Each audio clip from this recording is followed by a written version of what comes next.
Hello, good evening, and bollocks, and welcome to the show. Welcome to the Captain Finity Show.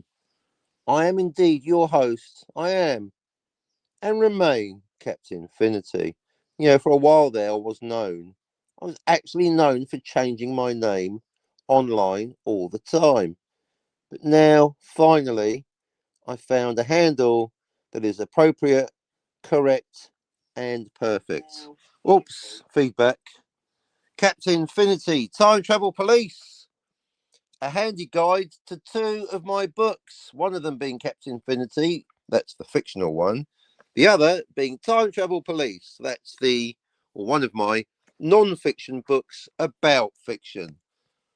One of two non-fiction books about fiction. That's right, on 1 minute, 6 books in the works.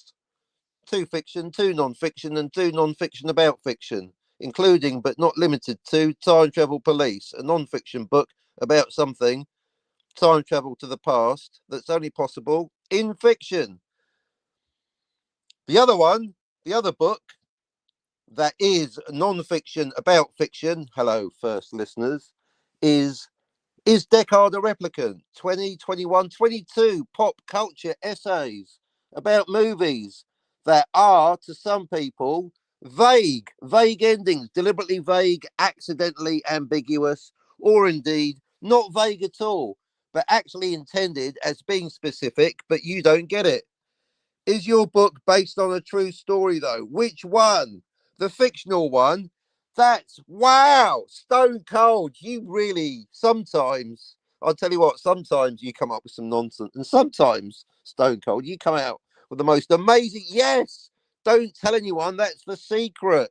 The secret to my fiction, like so much fiction, is that it is based on a true story. Funnily enough, especially the unbelievable, fantastical parts. I'll tell you what, it's a good job you're here because I almost started the show with a different title, but it's about cosmology. And we've already got a running joke for those of you that aren't Stone Cold, a running joke where Stone Cold points out the Earth is not flat.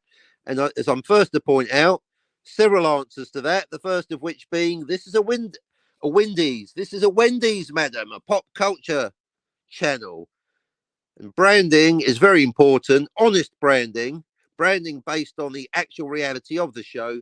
And this show is a great pains to point out that this is indeed a pop culture. It's not flat right, but since you brought it up, I've got another one. Okay, then, on 3 minutes, if you'll forgive the mixed message, sir, this is a Wendy's. This is a pop culture channel. I do actually have a cosmology topic for you because it keeps coming up. Because in my private life, when I'm not broadcasting and writing about pop culture, I do actually have an interest in the real world, and mainly, partially, including but not limited to, cosmology.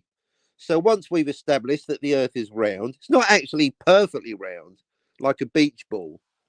It does actually bulge in the middle. That's because the effects of gravity. But yeah, we're all agreed it's not flat. Well, I say all of us.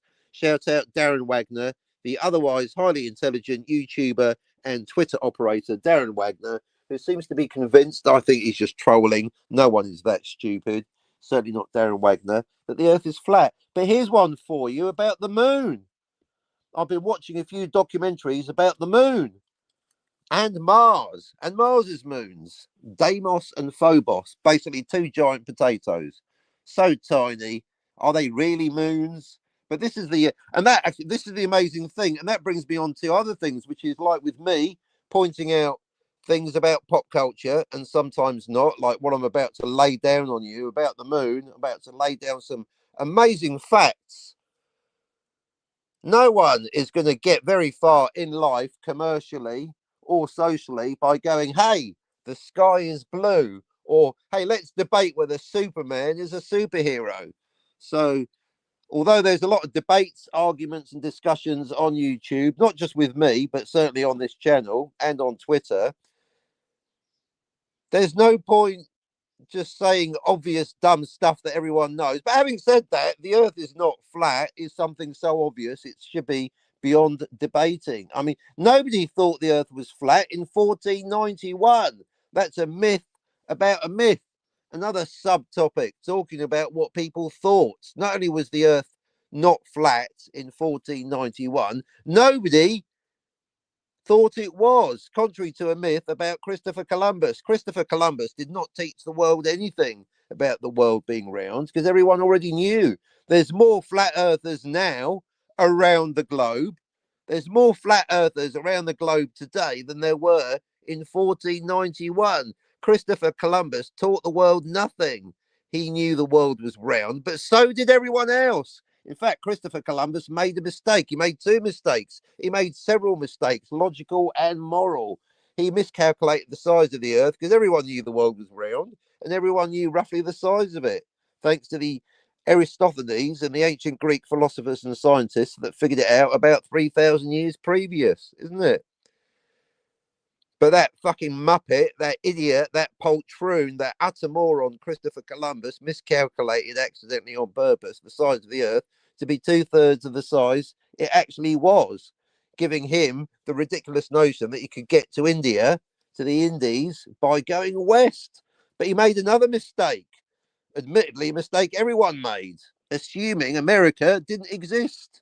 Imagine that. Imagine assuming that America didn't exist. So Christopher Columbus was such an idiot that he became a lucky moron idiot that made two mistakes that cancelled each other out. He assumed America wasn't there, and he mistakenly thought the Earth was 2/3 of the actual size it is. Those two mistakes cancelled out, but that's why to his dying day, Christopher Columbus erroneously believed that he had landed in the Indies, which is why he called the so-called natives, apparently they're Russian, but anywho, Indians, because he thought he was in the Indies. He also never landed in mainland in America. He landed on the island, hence the West Indies. But yeah, so a man full of errors and all lies. Never actually landed on the mainland. And on his deathbed, to his dying day, had no fucking clue that he had indeed landed on a completely different, new to the Europeans. Obviously, the natives knew it was there, but new continent. And that's why the continent of America is called America and not Columbia, because Columbus was a fucking moron that thought he was in the Indies. And it was Amerigo Vespucci that went, hang on a minute, this is not the Indies, this is a completely new continent. And that's why it's called America.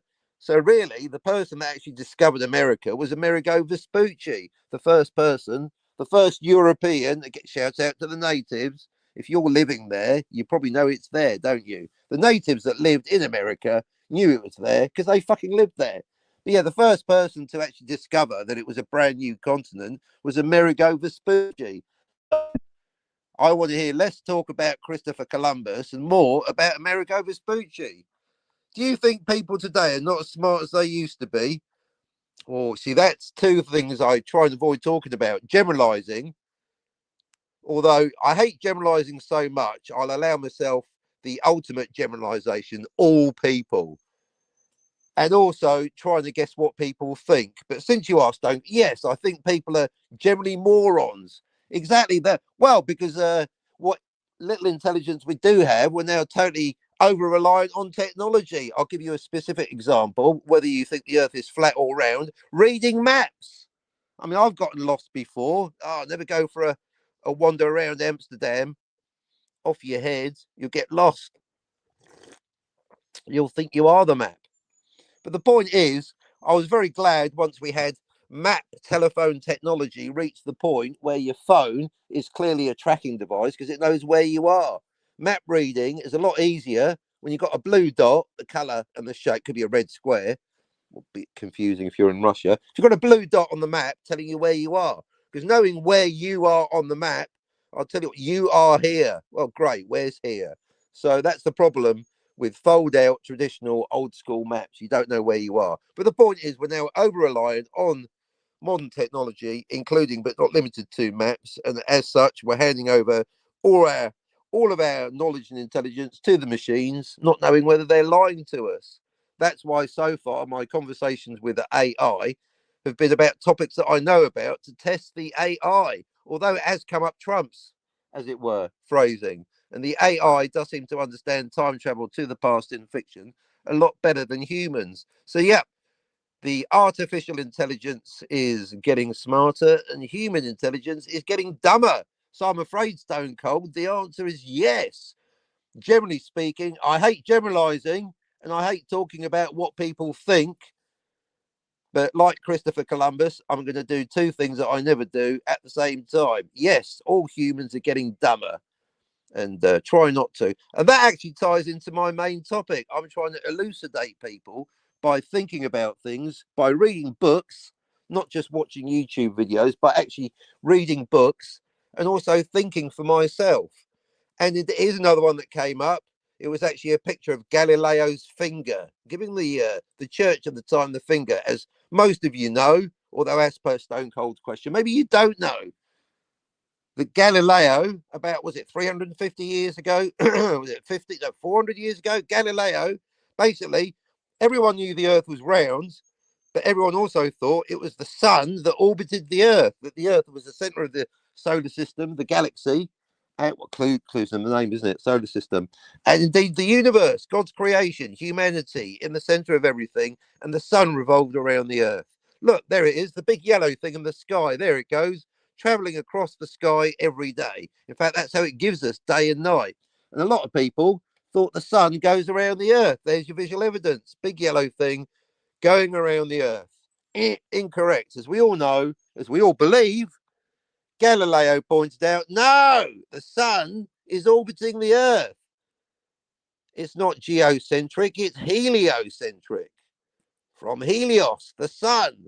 The Earth is orbiting the sun. But then I blew my own mind several years ago. Oh, it was quite an experience, really. I blew my own mind because I realized by thinking about it, not just reading, but by thinking and looking at the actual visual evidence, don't look directly at the sun, but you see that big yellow thing traveling across the sky every day that gives us day and night. I suddenly realized, wait,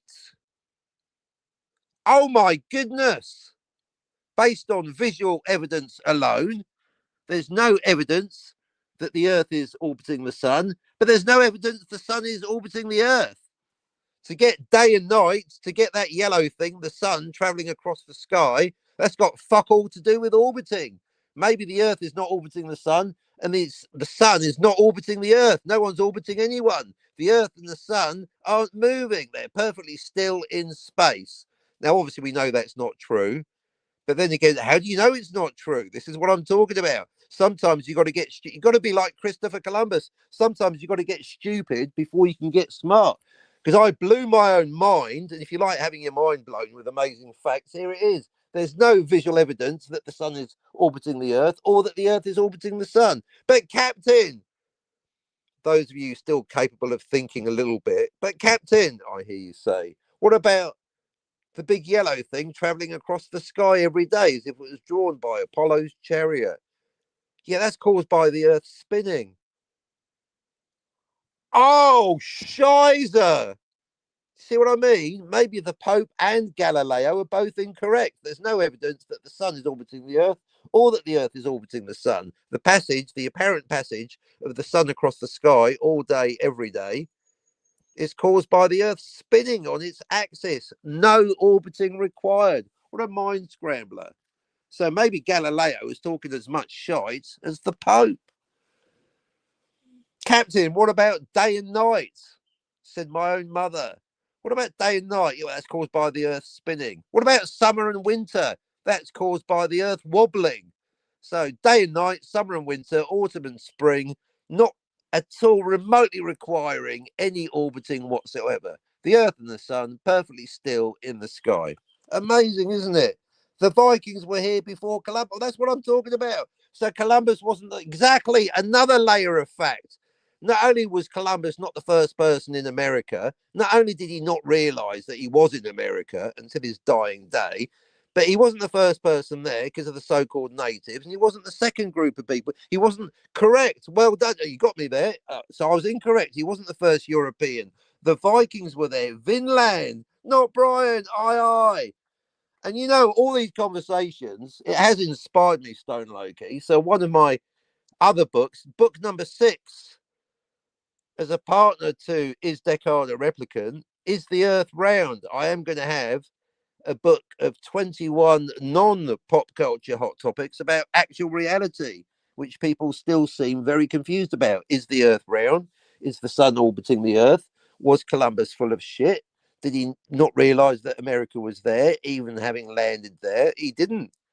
Correct. So, and the moon. And so, totally off brand, off topic. This is a I'm keen to emphasize on every live stream before I promptly delete it. This is a Wendy's, madam. This is a pop culture channel. But I am dragging myself into the real world because the moon. So going back to the moon, been watching documentaries about the moon. I read a book about the moon. I bought a book, bought and read an entire book about the moon with some cockamamie, wacky theories. But again, it goes back to controversy. I mean, you need some wacky theories because it's amazing that the moon, small, Father Ted, isn't it? Small, Father Dougal, far away. See, compared to the sun, the moon is small. Compared to the moon, the sun is far away. See, small, far away. And yet, in the sky, the moon and the sun appear precisely the same size. That's how we get eclipses. I mean, if the moon was effectively bigger, you'd still get an eclipse. But that's the thing. It's not satisfied with appearing bigger than the sun, which is much bigger but farther away.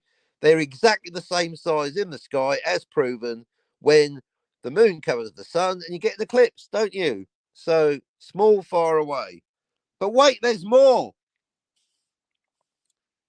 The moon has a far side and a dark side. I did talk about this the other day, but I also deleted the stream, as is my want. So the moon, and not a lot of people realise that, including people writing books, an entire book about the moon. I purchased and read a book about the moon, and it started conflating the far side and the dark side. And that's what I'm talking about. If you're going to write a book about them, because you might go, well, Captain, you're being a bit pedantic. Well, no, it's pretty basic. That's hardly pedantry. That's general vagueness. If you don't know that the far side of the moon and the dark side of the moon are two different things, you're probably spending too much time listening to Pink Floyd.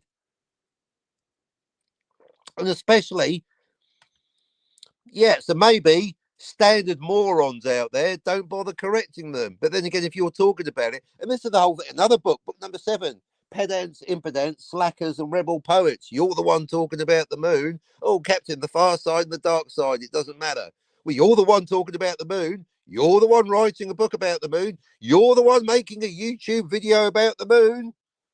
If you're making a YouTube video about the moon, writing a book about the moon and having it published, or even talking in a social setting about the moon, then it would behoove you to get your fucking facts right and to be aware that the dark side of the moon and the far side of the moon are two completely different things. And I must have been watching a lot of videos on YouTube about the moon because at least 2 of them from channels that seem ostensibly correct, but like AI, I test humans by testing what I do know to see if they know what I know before. If I'm expecting someone to teach me what I don't know, let's see if you can match what I do know. And so why should I be reading your book about the moon or watching your YouTube documentary about the moon if you don't know the difference between the far side and the dark side? And I get amazing pushback. No, it isn't. I get opposite, like a lot of topics. I get opposing pushback. I get people going, no, they are the same thing. No, they're fucking not. And then I get smart asses at the other extreme going, oh, what about the tidal lock? Well, that's the east side and the west side. Now we got 3 things. Oh, well done, genius. Now everyone's really confused. So now you got your near side and your far side, your bright side and your dark side. And you also got your east side and your west side. And then you get more. I've got a new original load of bollocks today, but it's one of it was smart bollocks. It was bollocks, but it sounded smart, which is a special category of bullshit and bollocks when people talk complete nonsense, but it sounds good to the debate audience. So some wag pointed out in answer to my comment, well, the moon is round. It doesn't have any sides.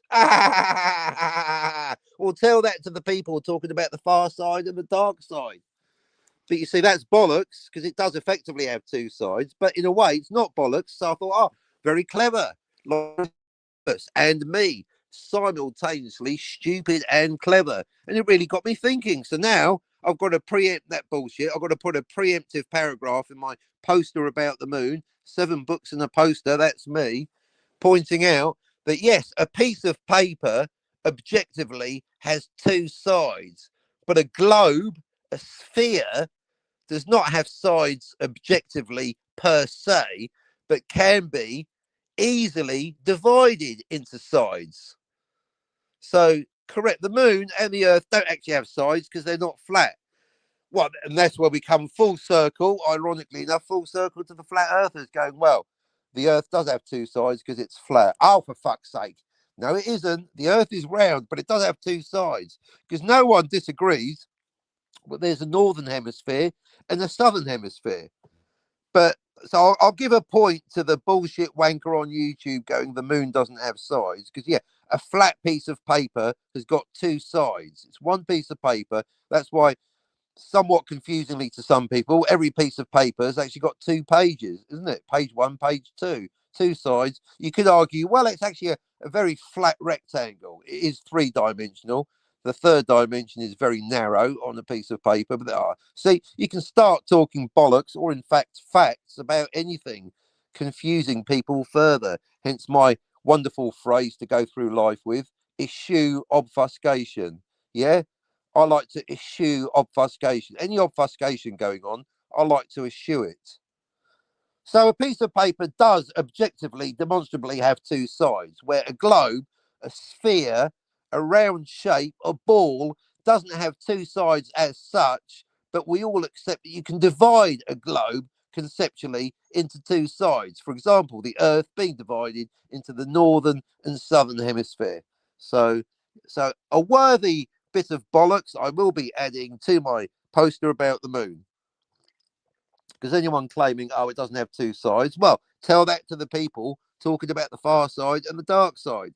So now that we've established that the moon, like the earth, is round and unlike a piece of paper, doesn't actually have 2 sides, the moon, being round like the earth, can, like the earth, be divided into 2 sides, 2 hemispheres. And just as the earth has a northern and southern hemisphere, you can draw a line on the globe, or you can buy a globe with a line drawn on it before you bought it, yeah, depending if you get a political one or a geographical one.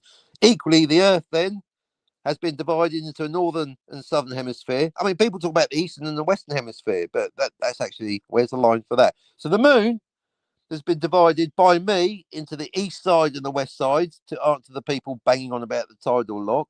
And indeed, precisely half the moon is visible. That's how eyesight and physics work. It might be a round globe, but you can only ever see half of it. So it does have a near side and the far side, the side nearest to you. And then it's got a dark side and the light side. So just the daylight, I guess the whole day is 28 days. Hang on a minute. I'm there, a lunar day. Aye, says not Brian. Did I do that one? Stone Cold, a lunar day is 14 Earth days, not Brian. Is that right? I'm gonna have to look. I didn't know that. See, more amazing facts. I'm sure you're aware. I'm not. See, a lunar day, are you talking about?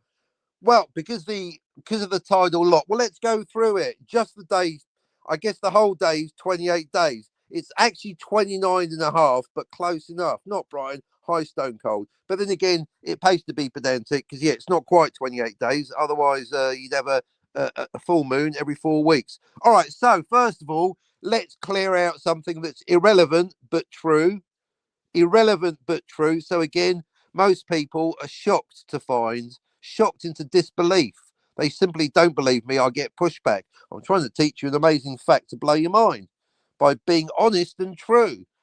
The far side and the dark side are 2 different things, except that one day of the month where they're the same thing. But as I said, then you get smart asses on the other side of things going, yeah, there is a far side and the dark side. And what about the tidal lock? That's irrelevant. That's the east side and the west side.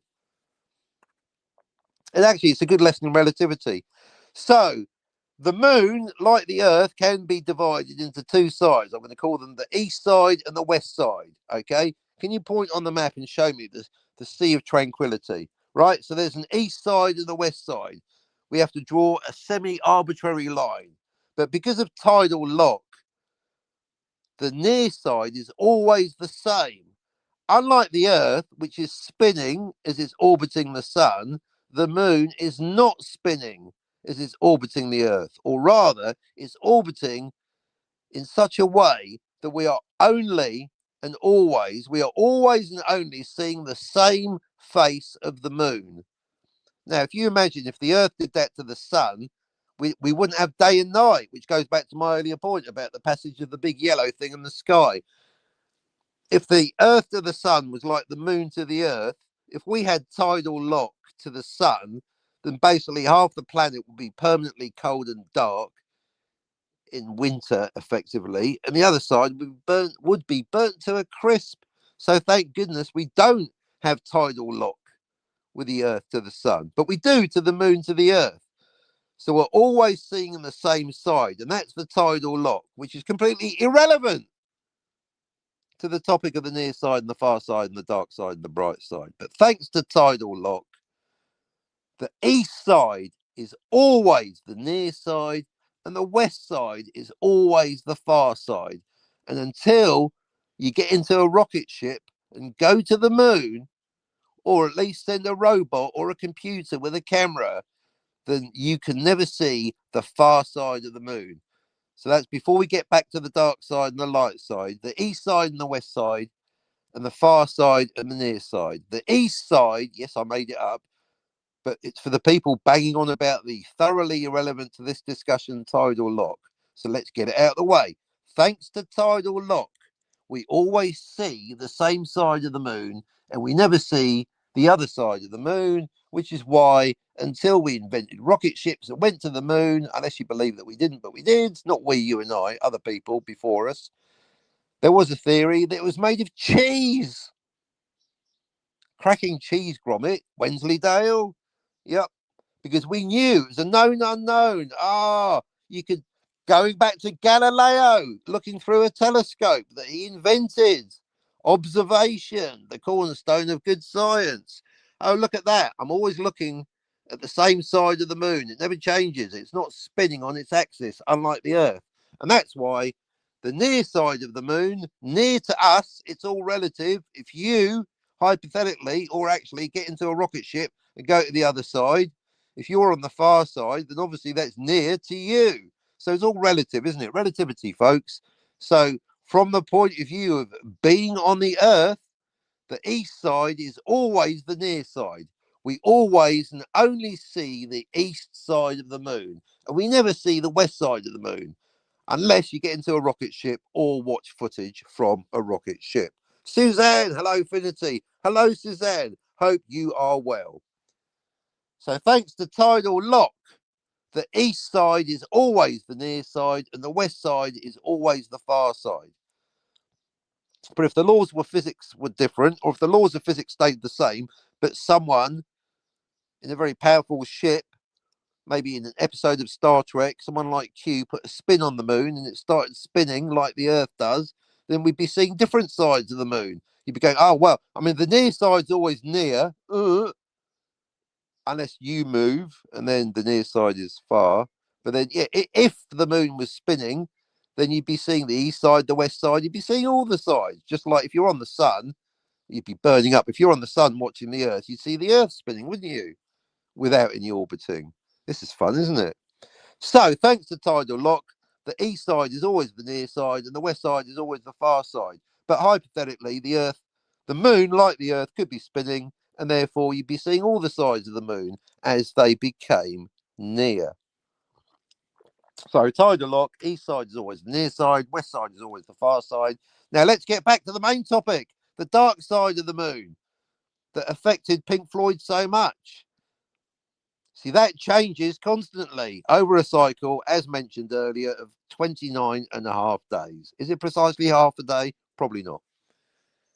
And that is why, thanks to tidal lock, the near side is always the east side and the far side is always the west side.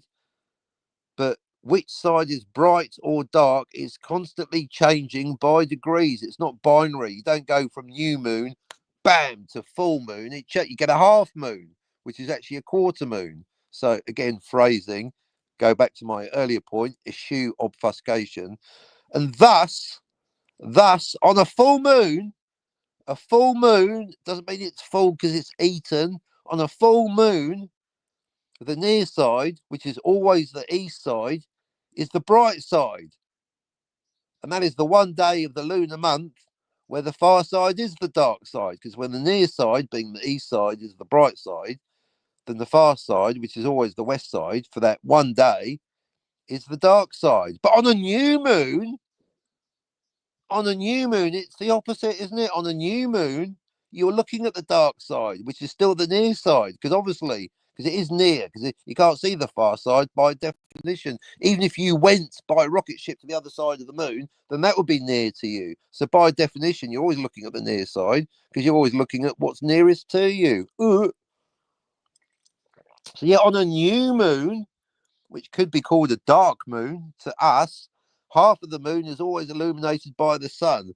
But relative to where you are, which is on Earth, unless you're in a rocket ship, on a new moon, a dark moon, the near side, which is still the east side, is now the dark side. The near side of the moon is the dark side of the moon on a new moon. And on that new moon, therefore, on the other side of the moon, the side that we cannot see, the west side, the far side, is the bright side. Half the moon is still illuminated, but we can't see it. You have to send someone. Tell you what, if I was in charge of NASA, I'd make sure we send people to the moon on a new moon so they can report back going, we are bathed in sunlight over here on the west side, the far side, which is the bright side. Don't go on a full moon, you'll be in the dark, and so will we. So to recap, on the full moon, and only on a full moon, only on that one day of the lunar month, only once every 29 and a half days on a full moon, then yes, the far side and the dark side coincide. A cosmic coincidence. Causation isn't correlation, but coincidence isn't always chance. And on a new moon, the near side is the dark side and the far side is the bright side. So I hope that's all clear. Because the thing is, a lot of people could go, I don't care. And that's why I generally, apart from today, don't start conversations about the moon. But it's other people starting conversations about the moon, or writing books about the moon, or making YouTube documentaries about the moon, conflating the dark side with the far side. I'm like, well, you brought it up, isn't it? Scotty, oh my goodness. Speaking of miracles, speaking of the bright side of the moon, see, miracles can happen. I mean, unless it's a soccer count. The moon! What a weird time for you to arrive. Tea break's over, lads. Head back in the poo. Yep, I'm breaking my own branding, Scotty. I'm always banging on about how this is a Wendy's, sir, a pop culture channel. We're not talking about reality, but I'm getting so much pushback on YouTube, people not getting that the far side and the dark side of the moon are two different things, apart from full moon when they coincide. Scotty, how are you? I'm joyed and buoyed by hearing from you, Scotty. Our endless cycle of making up and breaking up has been focusing too much of late on the breaking up. We've not actually had a conversation in almost what, a year? It seems like a year, doesn't it? I mean, so anyway, so I'm hate to expose the fact that I do have genuine emotions. I must be going through some changes, but I am very happy to see Scotty here, who, like Suzanne, says, hello, Scotty R37. I can't quit you. I tell you what, you had me convinced.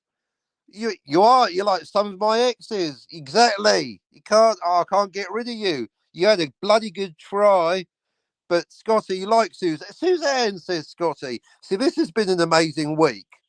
Not only have I broken my own rules by talking about the moon, but also talking about other YouTubers, which I used to do a lot, and now I do it a little, but still some. Generally, I do like to talk about the same. Yes, Scotty, the same 21 pop culture hot topics. Is Descartes a replicant? Is Marla real? Did Total Recall happen? Still, at least it is after 6 years, almost 6 years on YouTube, because Scotty was quite right. I think my first piss take, Captain, you're a one topic moron, a one trick pony. Is Descartes a replicant? People are still making videos about it. So I've now got 21, 22, if you factor in the time travel, 23 pop culture hot topics. I mean, some people, some YouTubers, they don't even have one. They got nothing. They're just wanking on about how they don't like modern Star Trek. I'll tell you what, Strange New Worlds, it's not that bad. Maybe because my expectations were set so low. But I think Scotty's correct. Don't be biased. Don't be prejudiced. Don't go, I'm in Club 537. Everything after 2009 is bollocks. Maybe it's only because my expectations had been set so low by the likes of Robert Mybernet and Anti-Derivative Jill, constantly slagging off all things new in the Star Trek universe. I find Strange New Worlds to be quite palatable. And that's not just because of Rebecca Romijn's amazing tits. 735. Deckard is a human. Marla is real. Malleable timelines are my jam. Oh, Scotty, I'm going to drag you up on this panel one of these days. Deckard is a replicant. The director said so. But do you know what? I've even got, not only am I writing 2 books that are non-fiction about fiction, I'm actually having the non-fiction conversations about fiction in my fiction. So I've so memorised Scotty's point of view and Robert Myburnet's and Tony Stark Kavayan's point of view about Deckard that their fictional counterparts, made up characters, any resemblance to people living dead or brain dead are completely coincidental. Now, there's 3 fictional characters that I totally made up called Tony, Scotty, and Robert Myburnett, arguing about whether Deckard is a replicant. I mean, I've got a plot to get on with, but so I only gave it a panel, but your main talking points are represented. No, Deckard is a replicant because the director said so. I do like that about Tony. Doomcock's got 500 reasons why he thinks Deckard's a replicant. Robert Myburnet's got about 3 why he thinks that he's a human, mainly that he's a bigot, doesn't like skin jobs. And Tony's boiled it down to 1. Sometimes less is more. The director said so. But then Scotty, fictional Scotty in my forthcoming comic book, Captain Infinity, goes, well, we don't need to be hearing from the director, do we?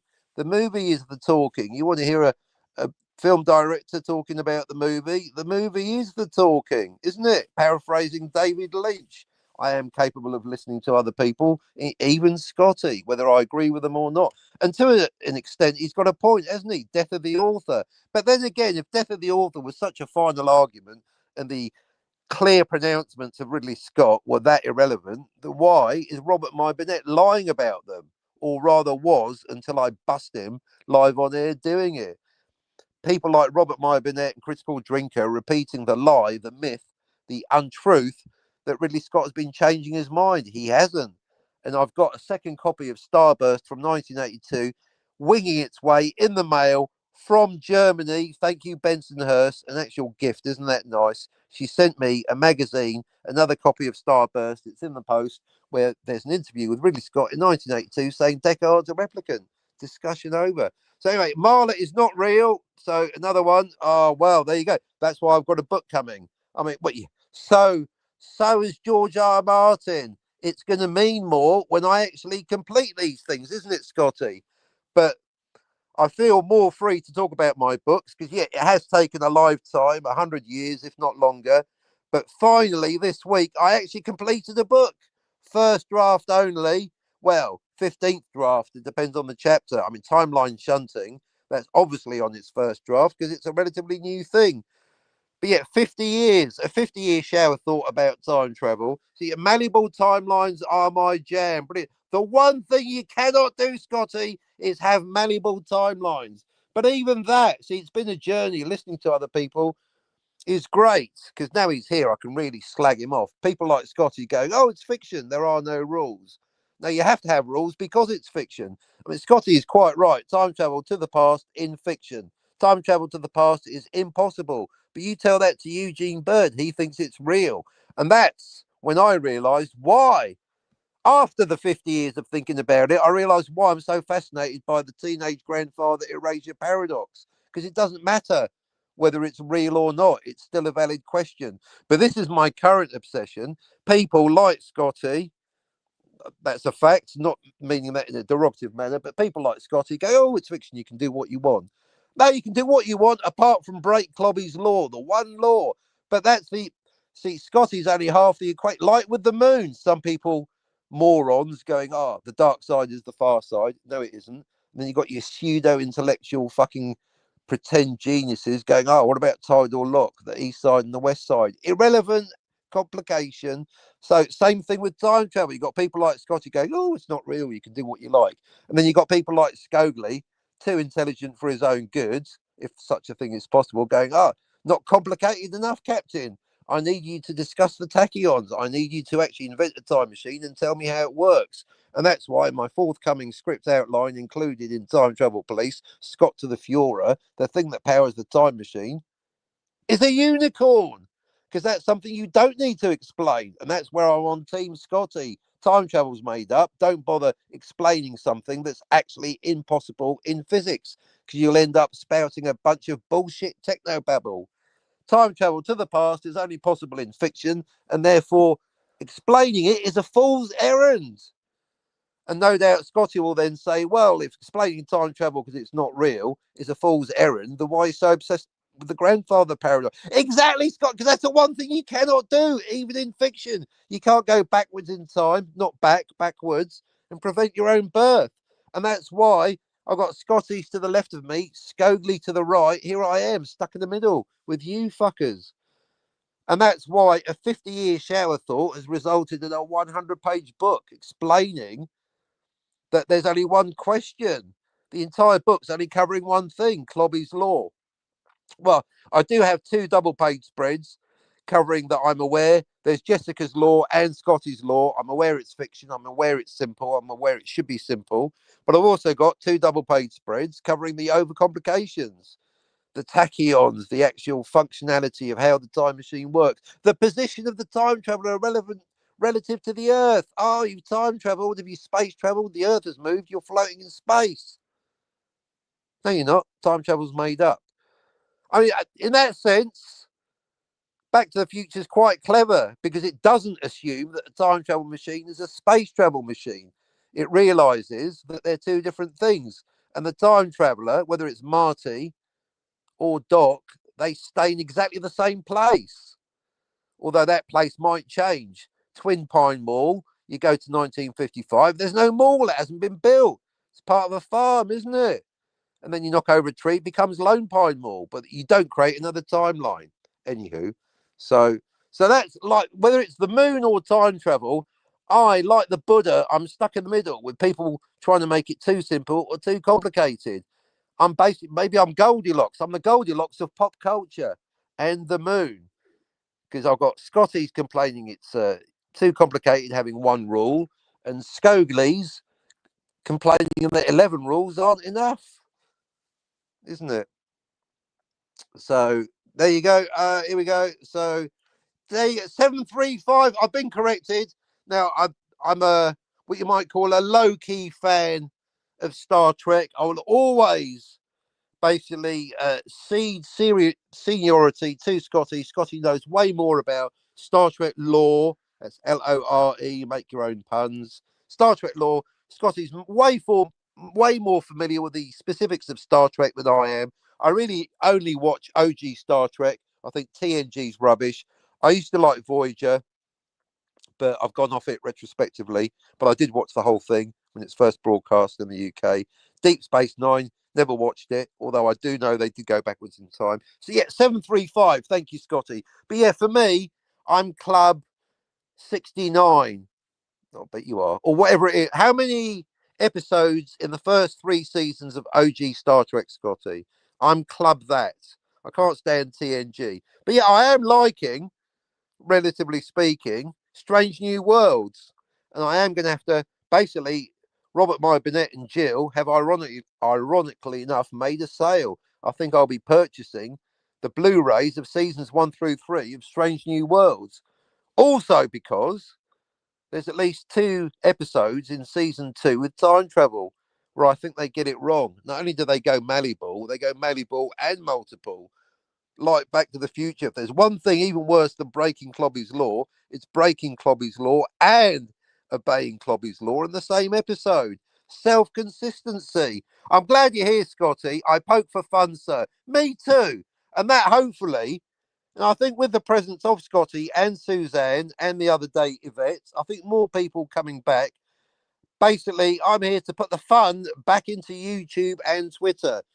And that goes back to DVB's law, not of time travel. DVB's law of time travel, only going backwards in time creates a new timeline. Knocking over a tree does not create another 15 billion timelines, for goodness sake, Jens. But DVB's law of YouTube, if you're not having fun discussing pop culture hot topics, what are you doing? And a lot of people, myself included, got way into our feelings, especially including negative ones, on the tubes that are you. So brilliant. I agree, Scotty. We should disagree with each other's points because, again, we're not going to get very far just huffing each other's farts, are we? Hello, I'm Captain Infinity. I'm here to debate whether Superman is a superhero. You know what I mean? If we agree on everything, that's just boring. I agree. So that's why I will not be debating whether Rachel is a replicant. Huh? I will not be debating whether the sky is blue or the earth is flat, or indeed whether, what was the other thing, the other obvious thing? Whether Superman is a superhero, because he quite demonstrably is. But I will be debating whether Deckard's a replicant, because the thing that makes it so fascinating is I think there's a very clear answer. Everyone thinks there's a clear answer. No one, have you noticed? Everyone's arguing, but no one says it's vague. That's the amazing thing that makes the Deckard debate an ongoing issue 43 years later. Everyone agrees it's a very clear answer, no ambiguity, but no one agrees on what the answer is. That's what makes it arguably the most enduring and amazing of pop culture discussions. Because I should let you know, my worst answer, the answer that I hate on these topics is, oh, it's vague. It's not fucking vague. It's unknown. And one thing I cannot stand is a script that is deliberately vague. When the author of a script or director of a movie, script writer and director are not the same thing. Ridley Scott did not write the script. That was Hampton Fancher and David Peoples. When the author of a novel says, oh, it's vague, you figure it out. It's your fucking story, cunt. You tell me. People like George R. Martin going, well, history's full of things that we don't actually know the truth about. Yeah, that's actual history. That's the point. History is vague. Life is full of mysteries. History is full of mystery. But fiction isn't, because it's made up. So you make up a fucking answer. Even you, the Italian Job, and there was going to be an answer to what happened with that gold with the sequel, but it never got made. So one thing I cannot stand is when the director and or screenwriter and or novel author go, oh, there is no answer. You fucking come here, you. There fucking better be. Yeah, any movie with a deliberately vague ending, and now we lapse into opinions. Some people are like, oh, I like vague endings. Well, I fucking don't. Now, that's an opinion. You're free to like what you want. I do know the difference, something that Scotty likes to bring up, the difference between opinions and facts. My disdain for vague endings is an opinion. If you like vague endings, that's on you. But I hate vague endings, deliberately or otherwise, but certainly deliberately vague endings. That's just lazy screenwriting.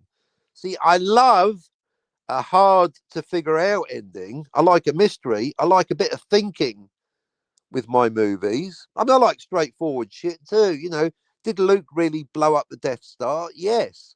Is Vader his father? No, that's a retcon. Retcons aren't canon. That's another topic. When the author contradicts themselves, it's not a clever retcon. It's not a clever twist. It's a retcon. And don't get me started on the usual suspects. Worst ending ever. Anywho, so yeah, poking for fun. That's what she said. Scotty says, from what I understand, I'm going to be Das Fuhrer in the story, that your fictional counterpart, because the titular eponymous Scotty in the script outline included in Time Travel Police, Scott to the Fuhrer. No, spoiler alert. We start. You see, I'm basically. I thought, well, if I am going to break my own promise to the audience and actually write my own script outlines, not a complete script, but let me see, 2, 3, 4, 2, 4, 6 double-page spreads, so 12 pages out of 100 dedicated to Scott to the Fuhrer. Well, there's 6 dedicated to Back to the Future, but then another 2 for when it thinks it's closed loop, like 12 Monkeys, thus mixing. Anywho, no, Scott to the Fuhrer, spoiler alert, I thought I'd cover all the cliches, including if you could go back in time and wipe out a certain dictator, would you? Which is not actually a time travel question, that's a morals question. That's a philosophy down the hall. room number 68.5.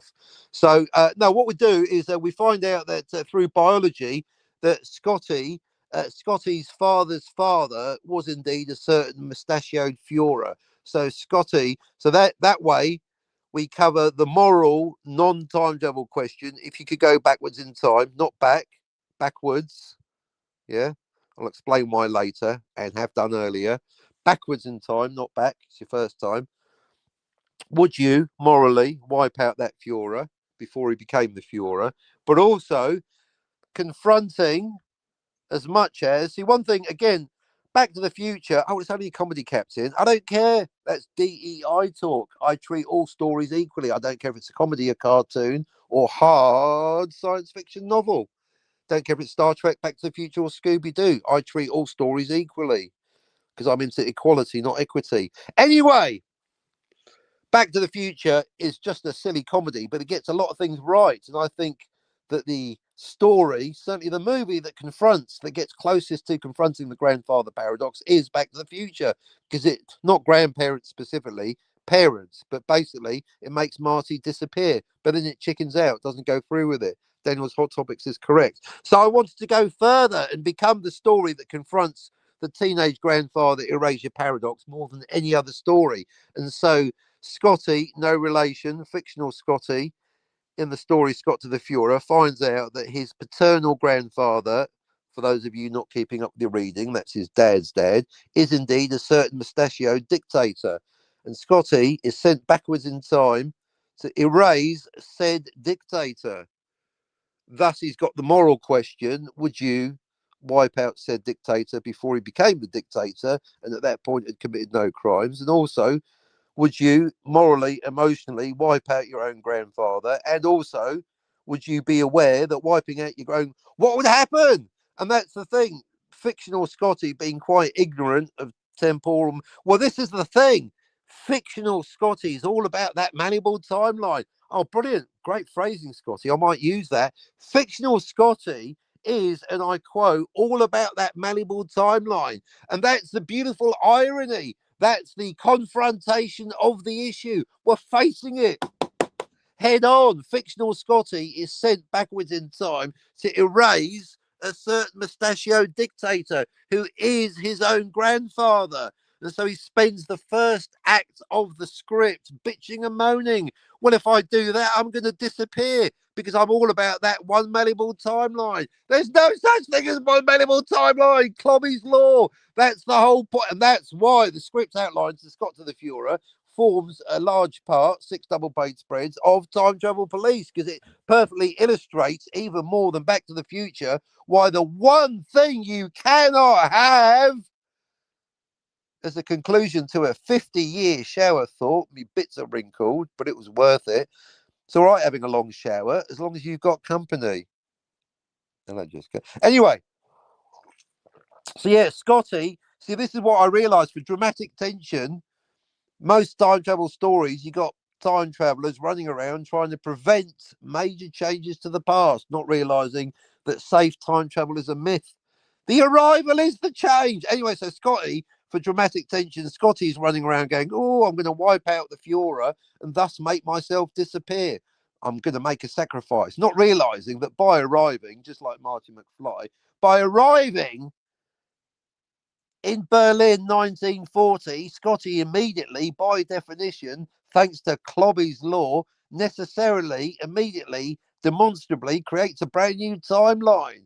So all he's doing is wiping out the Fuhrer in timeline B, thus posing no risk to his own life. See how that works? And that is why Scott to the Fuhrer is not a completed script, it's a completed script outline that forms part of Time Travel Police and was one of the last bits that I wrote. I've been doing it the last few weeks when I was in the city. I'll tell you what, it writes itself because there's a love story.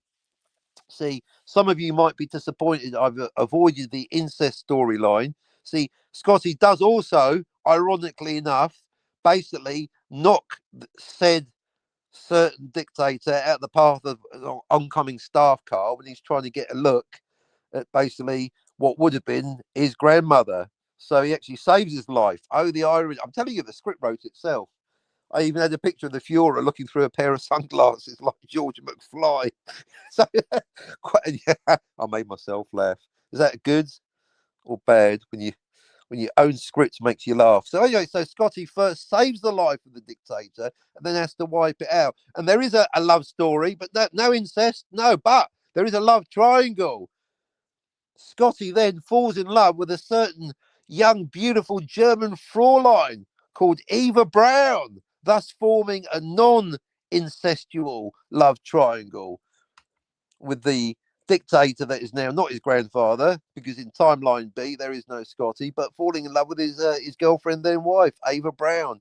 And thus, at the end, it becomes Scott to the Fiora has a subtitle, Scotty on the Edge of Whatever, because having fallen in love with Ava Braun, Scotty then has to assassinate her, has to erase her, along with the aforementioned mustachioed dictator. And that's the beautiful ending. I'll tell you what, in my mind's eye, and then thanks to AI rendered, you got Scotty with his Luger pointing the gun. It reminds me of Seven at the end. What's in the button? It's like, pull the trigger, Scotty. You got to take out Ava Braun. No, blood lover. You know, like Edith Keeler, to maintain the timeline. Of course, it's not maintaining because it's a new timeline. Pay attention. But yeah, so Scotty's got no problem with wiping out you know who. Now that he realises he's not going to make himself disappear because it's a brand new timeline, he's simply preventing the birth of Scotty B in timeline B. But Scotty does have a moral issue with basically shooting a certain Fraulein that he's been shooting up. Anyway, so it's a beautiful ending. Pull the trigger, Scotty. No, I'm sorry, Ava. Just like Edith Keeler, he's got a wife. It's a beautiful story. I recommend it. I really hope. I'm thinking Spielberg to direct.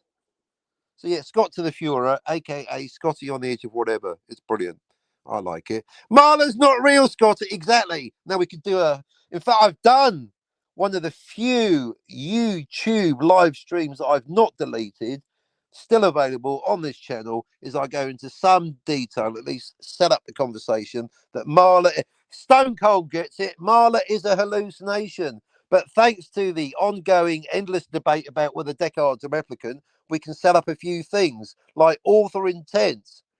When I say author, I mean direct auteur intent. So what actually like with Blade Runner, Fight Club is based on a book. Oh, in the book, he's a human. So the first thing, for those of you, you newbies, for those of you new to the channel, or indeed like Scotty, those of you that have been away for a while, I'll thank you to not mention the book. Maybe Marla's real in the book, like with Deckard. In the book, he's a human. We've got a phrase for that, haven't we, folks? Transmedia canonical verisimilitude. I don't give two shits and a fuck what happened in the book. I'm only talking about the movie. See, unnecessary overcomplications. The Deckard debate and the Marla debate are complicated enough. Clearly, they've been going on for 43 years. So that's immediately. Robert Mybenet, he's done it as recently as 2 weeks ago, all in the book. I don't give two shits no fuck what happens in the book.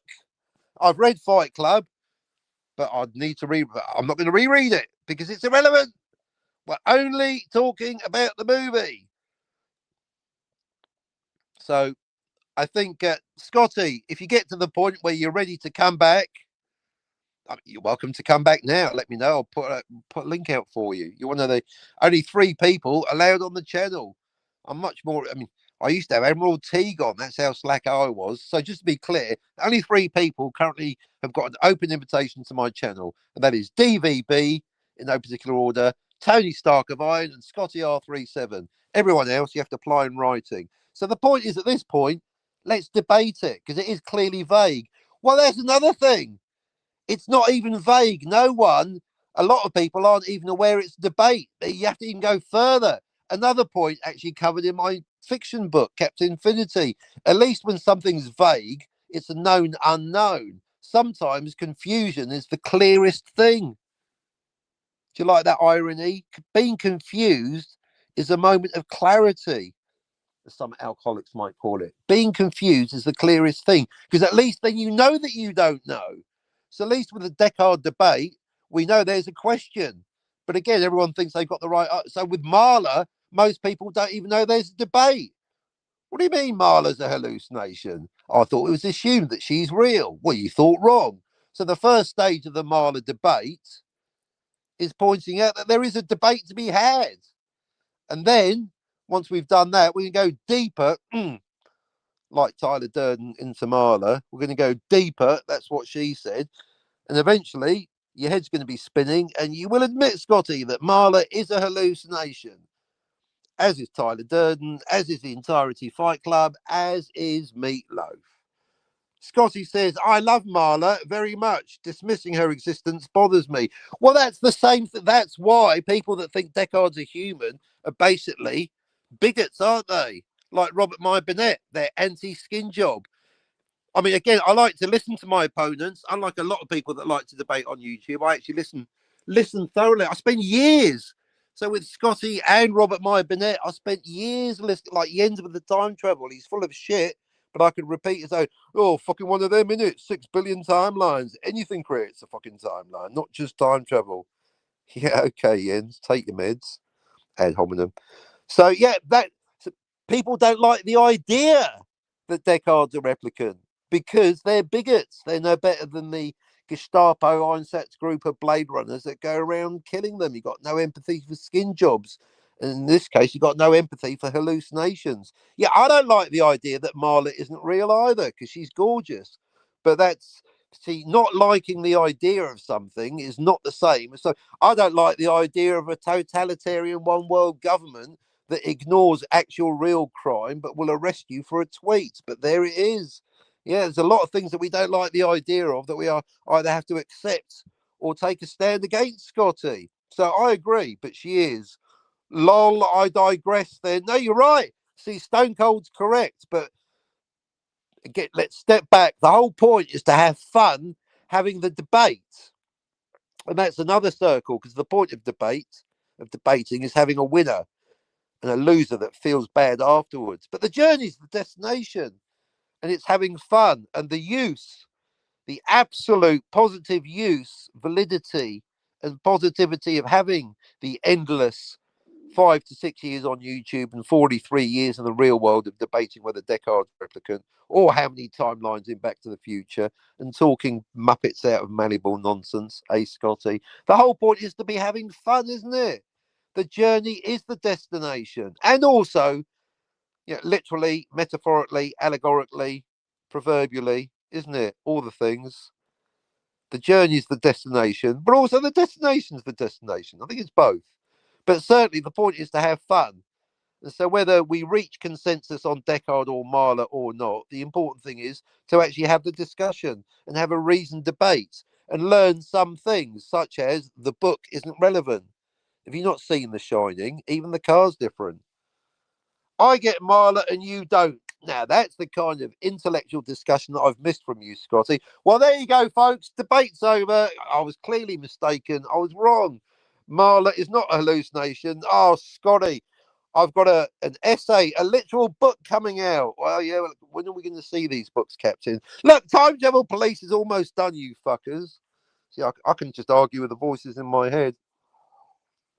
You got me, Scotty.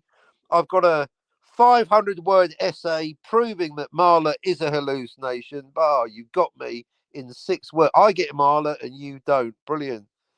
I mean, we could add a temporal aspect to the mix, isn't it? It's like ex-girlfriends, Scotty. You know, like Jessica for me, or like that chick that you went to Australia with for you. You know, you're with a girlfriend. She's real. She's not a hallucination. She's not a replicant. She's not a computer program. She's tangible. She's real. She's physical, and so is the love between you. Although, where is love? How can you measure it? It's just synapses in your brain. See, is love real?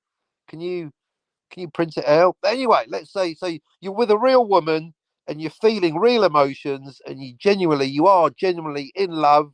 You might get married, have kids, all the things, buy each other presents, have discussions about whether Deckard's a replicant, and then you go to Australia and break up. Or in my case, break up and then she goes back to Australia. But the point, what about then, Scotty? So at the temporal aspect, even a genuine tangible, real woman with real emotions, really in bed with you, really putting her mouth on your mouth, having a real tongue sandwich like Luke and Leia, but without being related, which they weren't. A real, genuine girlfriend. Once she fucks off, all you got is memories. Oh, the memories are real. The memories are real of something that was real. It's not real now, are they? So there's something I've been thinking about. Yeah, ex-girlfriends are great, especially when they're there. But once they're gone, once the divorce papers are in, it may have been real, but it's not real now, is it? Oh, see, time heals all wounds, but time also creates wounds. Yeah, no, I was enjoying myself when I was with you, darling, but now I'm not. Oh no. So how about that? Girlfriends that were real that aren't real now. Oh, brilliant. I resemble those arguments. See, that's the kind of wit I subscribe for. Stone Cold says they used to say heavier than light was impossible, kind of like you say time travel isn't possible, my guy. Well, for the people, yeah, you and Eugene Bird and writer B.L. Alley, everyone that tells me, well, Captain, I especially like the my guy. I like the patronizing appellation that removes credence from your argument. Indeed, history is full of ideas that were proven wrong. We'll never get to the moon. In fact, apparently, someone, if I really knew my stuff, I'd tell you their name. Someone was quoted saying, a Mississippi paddle steamer. You're going to invent a Mississippi paddle steamer? That's about as likely as putting a man on the moon. So I totally agree that history is full of people saying, no, you can't do that and being proven wrong. But equally, see, this is where it's good having years of debate behind me because I've got an answer ready for you, Stone Cold. Yeah, I'm one of those people. I like to dream bigger. I like to do the ostensibly impossible. Captain, you're not going to be able to do that. That's impossible. Really? Just watch me. That's my life story, Stone Cold. I'm all about doing things that other people say are impossible. But Stone Cold, there are limits. We are mortals. You know, what if we never went to the moon or Mars? But no one's going to fly a rocket ship into the sun. I mean, unless they want it in their lives. So no, some things, Stone Cold, speaking as someone that's all about positively embracing possibility and doing things that other people claimed were impossible. I am that guy, Stone Cold. But equally, once again, stuck in the middle, like Buddha and Goldilocks, there are some things like surviving a one-way trip into the sun. Some things are impossible, and time travel to the past is impossible and always will be. But Stone Cold, BLLE, sorry, writer BLLE, written much lately, and indeed, our respect to Eugene Old Man Bird. For those of you that think time travel to the past is possible and or are building a time machine, good. Then you are my target audience. It's you people that think time travel to the past is possible that need to buy my book, Time Travel Police. Because if you think time travel is real, then you need to figure out what's going to happen when you go backwards in time and shoot your grandfather in the head as a teenager. The teenage grandfather erasure paradox. Ha ha! Stone Cold, you fell into my trap. It's you fuckers that believe in time travel that need my book the most. And as Scotty points out, Scotty's law, time travel isn't real. Talking about time travel. See, this again, I'm stuck in the middle. Scotty has famously, thanks to me, I've made it permanent by putting it in my book. Scotty has famously tweeted out, oh, talking about time travel as if it's an actual mechanic. And then you got Stone Cold on the other side going, time travel is an actual mechanic. Tell you what, Stone Cold, you and Scotty argue it out between you. But this is my point. Goes back to my original point. This is a Wendy's, sir. This is a pop culture channel where the time travel to the past is possible in reality is of no interest to me. Time travel to the past is a reality to Martin McFly, Doc Brown, and Captain Kirk of the USS Enterprise, and certainly Edith Keeler, which goes back to my highly generous, Scotty, my highly generous suspension of disbelief. That's the whole thing. I will happily believe in faster than light travel, time travel, replicators, and unicorns and flying unicorns. I don't care. It's called suspension of disbelief. And that's why I have never and will never have a live stream titled, oh, the gravity and the Death Star. I don't think it would work like that. Having said that, An Imperial Star Destroyer in atmosphere in Rogue One. Fuck that noise silent, Bob. It's too fucking big. I'll suspend my disbelief for faster than light travel and lightsabers and force ghosts, but I won't have capital ships in the atmosphere. There's a thing called gravity. So, no, very good point, Stone Cold, but that does neatly go back to the thing that I'm always telling you. This is a Wendy's, madam. This is a pop culture channel. So I do believe that time travel to the past in fiction is real. When I'm in the fiction, because when I'm watching Back to the Future or Star Trek City on the Edge of Forever, it is effectively a documentary because I'm very generous with my suspension of disbelief. But that gets me on to another topic. See, you cannot break the laws of physics, Captain. Listen here, Scotty. To write, watch, or enjoy an episode of Star Trek, you have to break the laws of physics because Star Trek is not a documentary. It's not even science fiction. It's not hard science fiction. That's what she said. It's not soft science fiction, Scotty. Star Trek is a wackadoodle space fantasy. Not that there's anything wrong with that, but it's full of basically Star Trek is putting up two fingers at physics with your beaming up and your beaming down, and your warp nine, your transmogrifiers, and your replicators turning wee wee into tea Earl Grey hot, and your Q continuum. Oh yeah, that's a documentary, is it? That's hard science fiction, is it? The Q continuum, a fucking mariachi band on the fucking bridge? I don't think so. Star Trek is not science fiction, folks. Get over it. It's no more or less realistic than Star Wars. I don't have a problem with that. Though I do have a problem with certain YouTubers going, oh, yeah, it's very realistic. No, it fucking isn't. With your beaming up and your beaming down. Oh, they've beamed tachyons. Yeah, but they haven't beamed fucking humans, have they? And they never will. So until you prove to me that teleportation, warp 9 space travel faster than light, the Q continuum and time travel are real, then I will remain bridging the gap between physics and Star Trek. Basically, the Venn diagram of Star Trek physics and real world physics is like a picture of two circles, not touching. It's like a pair of Adolph's binoculars. There's no physics in Star Trek. There's no Star Trek in physics. And that's fine, but stop kidding yourselves. That's all. Star Trek is a wackadoodle space fantasy full of nonsense, full of made up bullshit, full of Greek gods. Oh my goodness, it's not remotely realistic. But when I'm watching it, it's a documentary because of suspension of disbelief, which mine is very generous, because of verisimilitude, because of immersion. But that's the point. Fucking told you, it's one of them, isn't it? So to write, enjoy, and or watch an episode of Star Trek, let alone the movies, you have to break the laws of physics.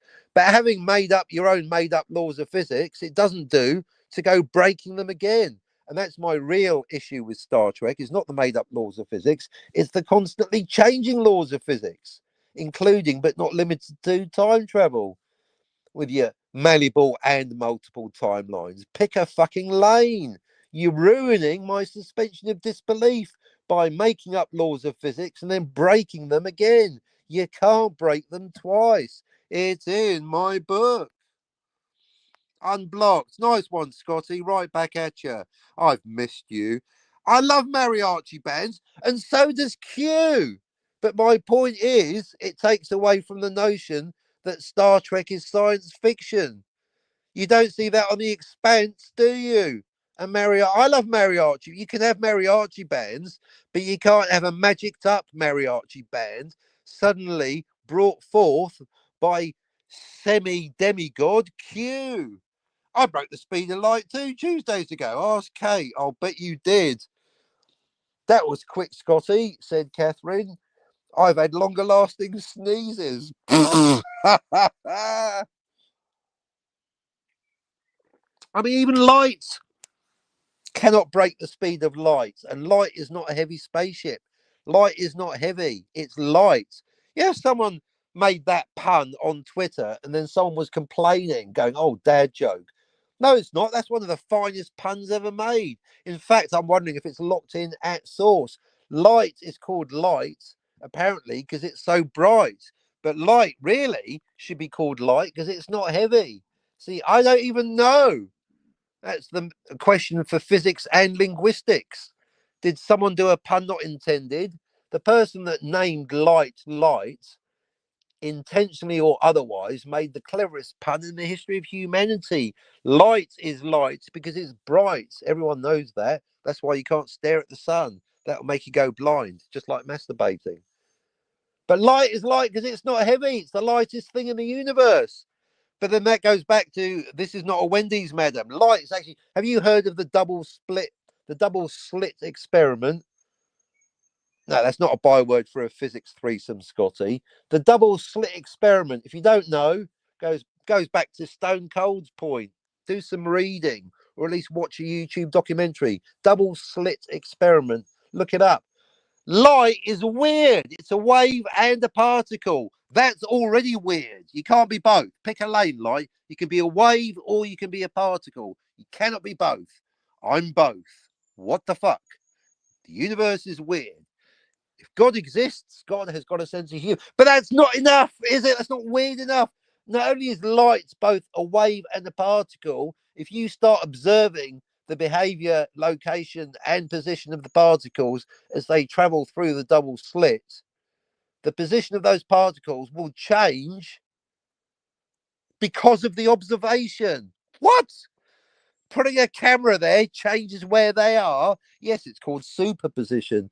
You can keep making up words, but basically, reality plumb don't make no sense.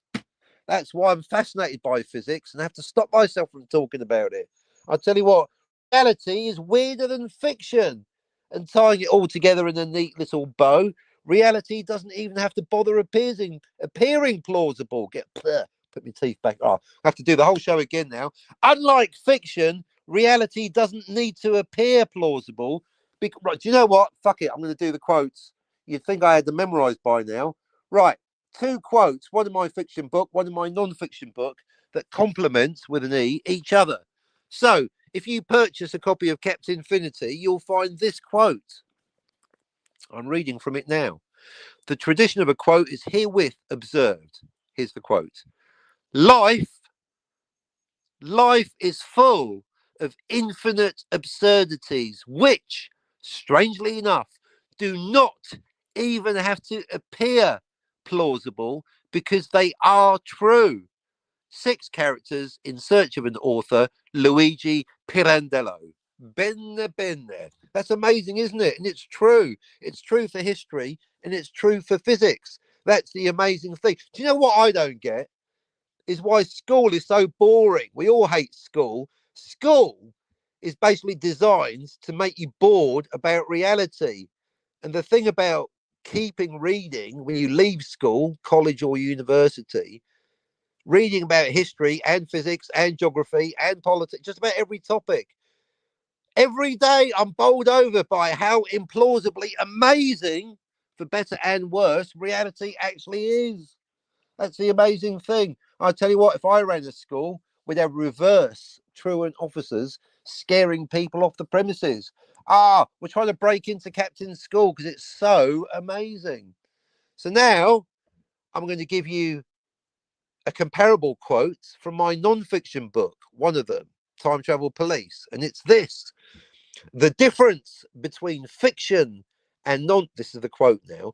The difference between fiction and non-fiction is that fiction must be absolutely believable. Mark Twain, aka Samuel Langhorne Clemens. Are we all seeing a through line now? See, that's why when I'm like, The Usual Suspects is the worst film ever made because it filmed something that wasn't real. Captain, none of it's real. It's a story. Yeah, that's my point. Suspension of disbelief. Blade Runner, Raiders of the Lost Ark, they're not documentaries. You're watching actors. And thereby, if you're watching a load of fiction, if you're suspending your disbelief to watch something that never happens, and even if it did happen, all movies are a work of fiction. Isn't that right, Catherine? All movies are a work of fiction, whether they're based on reality or not. I was watching, this is not a digression, I'm ramming home a point. That's what she said. I watched Inglourious Bastards the other day, and some people, like Mr. Brown Alliance, are like, I don't like Inglourious Bastards. It does my head in because it deviates from history. Yeah, it's a fucking movie, Mr. Brown Alliance, isn't it? You know what I mean? So does Band of Brothers. And Saving Private Ryan, that's not even based on a true story. Some people think it is because it's very realistic. A topic that came up, well, because I put it out there on Twitter the other day. You can draw a through line. Band of Brothers, based on a true story, takes liberties with fiction, kills off real people that survived the war, and vice versa, amalgamates characters, takes liberties. It got a note from what's his face, isn't it? He was, oh, I didn't do that much fucking swearing in the actual war. I'll thank you to take the word fuck out of my fucking mouth. He got into an argument with Steven Spielberg, didn't he? So, yeah, Band of Brothers is a work of fiction. It is not a documentary. It's based on a true story, but it takes liberties with the facts. So, like transmedia canonical verisimilitude, when I'm watching a movie or a TV show, Band of Brothers is not a movie, it's a TV show.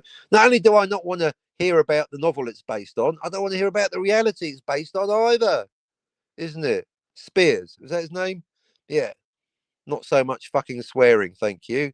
So, Band of Brothers is a work of fiction based on a true story. Saving Private Ryan is an absolute, complete work of fiction, made up completely, not based on anything. Obviously based on the war, but that takes me through, take that through line to Inglorious Bastards. Also a work of fiction, arguably less faithful to history than Band of Brothers. Well, actually, no, just as they both take liberties, but less faithful to history. Maybe the only realistic one is Saving Private Ryan, because it's not even claiming to be based on a true story. But neither. So Inglorious Bastards, made up story, not realistic, not real. Saving Private Ryan, made up story, slightly more realistic, no more, just as unreal. No more real than Inglorious Bastards. And Band of Brothers, arguably the worst one, based on a true story, changes a ton of shit. All movies are a work of fiction, even those based on a true story. Catherine is a bit of a genius on the choir. And that's why it doesn't matter. I don't care if it's based on a book, don't care if it's based on history. When I'm watching a movie, it is a documentary. And that is why The Usual Suspects is the worst film ever made. Because Bryan Singer lies to you, abuses your trust. See what I'm doing there, Robert Mybernet? Bryan Singer abuses your trust and deceives you and sexually assaults you, allegedly. Now, director Bryan Singer abuses the central promise, the central premise of all fiction, whether it's based on a true story or not. You know that that's Kevin Spacey, the actor. You know that just like Harrison Ford is not actually Indiana Jones. It's called acting, isn't it? They're adult pretenders. That's why their opinions on whether Deckard's a replicant are irrelevant. What next, Scotty? You're going to ask the key grip, the meaning of rosebud? That's what really makes me sick about the Deckard debate. People simultaneously going, oh, death of the author, I don't care what the director said. And then asking the actor, looking at you, Robert Mybernet. You really are stupid, Robert. Get a clue. You've been hanging around Campia too long. But I digress. And yet, this is 16 conversations about the same. It's like a greatest hit, especially having Scotty and not Brian here. This is basically the sum total of almost 6 years of YouTube trying to make some sense of everything. The Usual Suspects is the worst film ever made because it makes Bobby Ewing stepping out of the shower, having dreamed an entire episode, entire season of Dallas, look like a work of genius. Because in fact, I'm going to split that hair, not rabbit, hair. That's a reference. Keep up. At least a dream, like an ex-girlfriend, at least a dream is real to the dreamer while the dream is occurring. Unlike a lie told by a fictional character. Therefore, I'm here to tell you that a dreamed up episode of Dallas and then Bobby Ewing stepping out the shower like Aquaman going, oh, I've been having a shower thought about time travel. Yeah, that's right, Pam. The whole thing was a dream. Oh, fuck this. Screw you, Dallas. That's a fuckload better than The Usual Suspects. I'd rather watch an entire season of Dallas knowing, knowing it's all a dream, because at least it happened to Bobby Ewing, the dreamer, where The Usual Suspects is a lie told by a fictional character. So it didn't even happen to the liar because that's why it's called lying. See, Fight Club, technically speaking, I should hate Fight Club just as much as The Usual Suspects because that's a hallucination. But like a dream, at least the hallucination is real to the hallucinator. That's not the right word, is it? The hallucinator, to the deluded, to Tyler Durden, because the actual real person, he's actually American History X guy. He's actually Tyler Durden. That's why his name's on the ticket. So Tyler Durden is actually real. Like Total Recall, everything's real except Quaid. Because anyway, so the Usual Suspects is the worst film ever made because it breaks the central premise of all cinema. It abuses, Brian Singer abuses your trust in the movie when you suspend your disbelief, as you do with every movie, going, well, I know this is a bunch of actors reading from a script, but I'm going to pretend it's a documentary.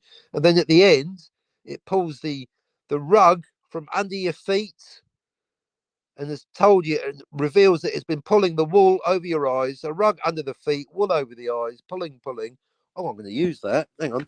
That's going to go in my That's going right in my Hong Kong Book of Kung Fu. I'm going to put that in the book. The Usual Suspect sucks because it pulls the rug from under your feet and the wool over your eyes. Rug, feet, wool, eyes. Rug, feet, wool, eyes. Brilliant. I'll get back to the chat. So yeah, The Usual Suspects is, in my opinion, the worst film ever made because Brian Singer abuses you, the viewer, by filming a bunch of shit that never happened. Now, this is where it's good to have interactive conversations because once in the chat, someone said, but what about your beloved Princess Bride? How is the Princess Bride structurally, I'm paraphrasing, any different from The Usual Suspects? I thought, oh, you got me. I love The Princess Bride just as much as I hate The Usual Suspects, and yet they both do the same thing. It's someone telling a story of something that never happened. So I guess it's lying. The point is that in The Usual Suspects, Kevin Spacey's character is lying to Officer Cool of the Fish Police. And the movie is lying to us. And at least Kevin Spacey's character isn't showing a home movie of things that never happened, which he couldn't because they never happened. And that's why I despise The Usual Suspects, because Brian Singer is filming that lie told by an already fictional character. So the difference is The Princess Bride, well, it's a fuckload more charming than The Usual Suspects, and it doesn't have Kevin Spacey. So it's got that going for it, hasn't it? Plus, it's got nice BMT, isn't it? The idea of I mean, there's nothing greater in this world than true love, folks, apart from a nice BMT. Bacon, mutton, and tomato. Oh, I could do with a BMT right now. Mind you, I could also do some true love. Anyway, so what is the difference? Oh, you got me. Oh, that's why I need you in the chat. Getting me thinking, questioning myself. Oh, you hate The Usual Suspects, Captain. Therefore, you must hate The Princess Bride. So there's the difference. The Princess Bride, the movie is not lying to us. And also, Officer Columbo is not lying to Kevin the Wonder Years kid. He's not reading it as if it's actual history. So, phew, there's a difference. So, okay, so the filming of a lie it's okay when The Princess Bride does it, but it's not a lie, it's a fiction. Although thinking it through, I guess I could do without the framing device. I think I would actually prefer The Princess Bride without the framing device, without the contrivance of Columbo reading a bedtime story to a very sick in the head Kevin the Wonder Years kid. But well done. I should have noted their name for posterity. To the genius in the chat all those years ago, were you there, not Brian? For someone pointing out that structurally speaking, The Princess Bride is actually very close to The Usual Suspects. And yet Princess Bride is brilliant, and The Usual Suspects is the worst film ever made. And actually, shout out Anti-Derivative Jill for pointing out The Last Jedi is even worse than The Usual Suspects, the worst film ever made, because both movies are guilty. It's basically called the Rashomon effect, folks. So fuck Rashomon too. Any movie that films a lie is awful. Now, if it's not a lie, so if you Princess Bride, fine. Hallucinations are fine. So Fight Club, you're fine. Joker, you're fine. Dallas, you're fine. Dreams, this actually, it all comes up in my book. I can even quote from my comic. The Scotty character. Go, yeah. Framing device. Blah, blah, blah. So yeah, no unreliable narration. This is the Scotty character talking. Totally made up character. Scotty R37. He's in every script, isn't he? Even though in Captain Infinity, time travel isn't real. Maybe it's like Tarantino, where the time Scott to the Fuhrer is a movie that Scotty in Captain Infinity would see in the cinema, because of course time travel isn't real, but parallel universes are. Anyway, don't let me interrupt Scotty when he's talking. So in my script, Scotty's saying, no unreliable narration. Reject Rosherman and its filming of lies. As long as we can see dreams, hallucinations, matrices, is it matrices, and holodecks. What else is verboten? So Scotty lays it out. So filming a lie told by a fictional character, that is right out. Fuck you, Rosherman. But filming a dream, a computer program, or a hallucination, that's fine. Although filming a fake story, so no, I think that's I love The Princess Bride, but that's still out, isn't it? So yeah, you have to ditch the framing device. Sorry, Columbo. Sorry, Kevin. You're out. But this, see, I'm trying to be consistent. I'm trying to have rules, and this is really it. I mean, fuck YouTube, fuck all that noise, Silent Bob. I'm not a YouTuber. Clearly, I mean, I'm happy with an audience of nine people. Brilliant. Now, I'm a writer. When I get published, I can say that more. But I'm writing. Captain, you've been working on that fucking book 20 years. Yeah, because unlike George R. R. Martin, I'm not releasing a single page of this motherfucker until the entire thing is done. Thanks to George R. R. Martin and George Lucas ruining their entire works, their entire oeuvre, their entire reputations. George Lucas and George R. R. Martin, you fucked up your life, you ruined your marriage, and you're going to go to your grave unmourned and unloved because you never finished your stories, did you? No, you just sold them off to the white slavers of Disney, and or didn't finish them at all retrospectively. I mean, the TV show ending to Game of Thrones might be the worst ending ever since Lost. What happened to that J.J. Abrams, incapable of writing an ending? Anywho, Game of Thrones, the TV show, might have the worst ending to a TV show since Lost, but at least it has an ending. Unlike Winds of Winter, which isn't even out, it doesn't have a beginning, middle, or end. And after 13, almost 14 years now, calm down, Gary Nerdrotic. It's never going to happen. You've all been taken for a ride. So I haven't spent 6 years slagging off George Lucas live on air, and probably at least probably 6 years also slagging off George R. R. Martin without learning a lesson. Yes, I have spent 20 years writing different iterations of Captain Infinity. It might take another 20 years.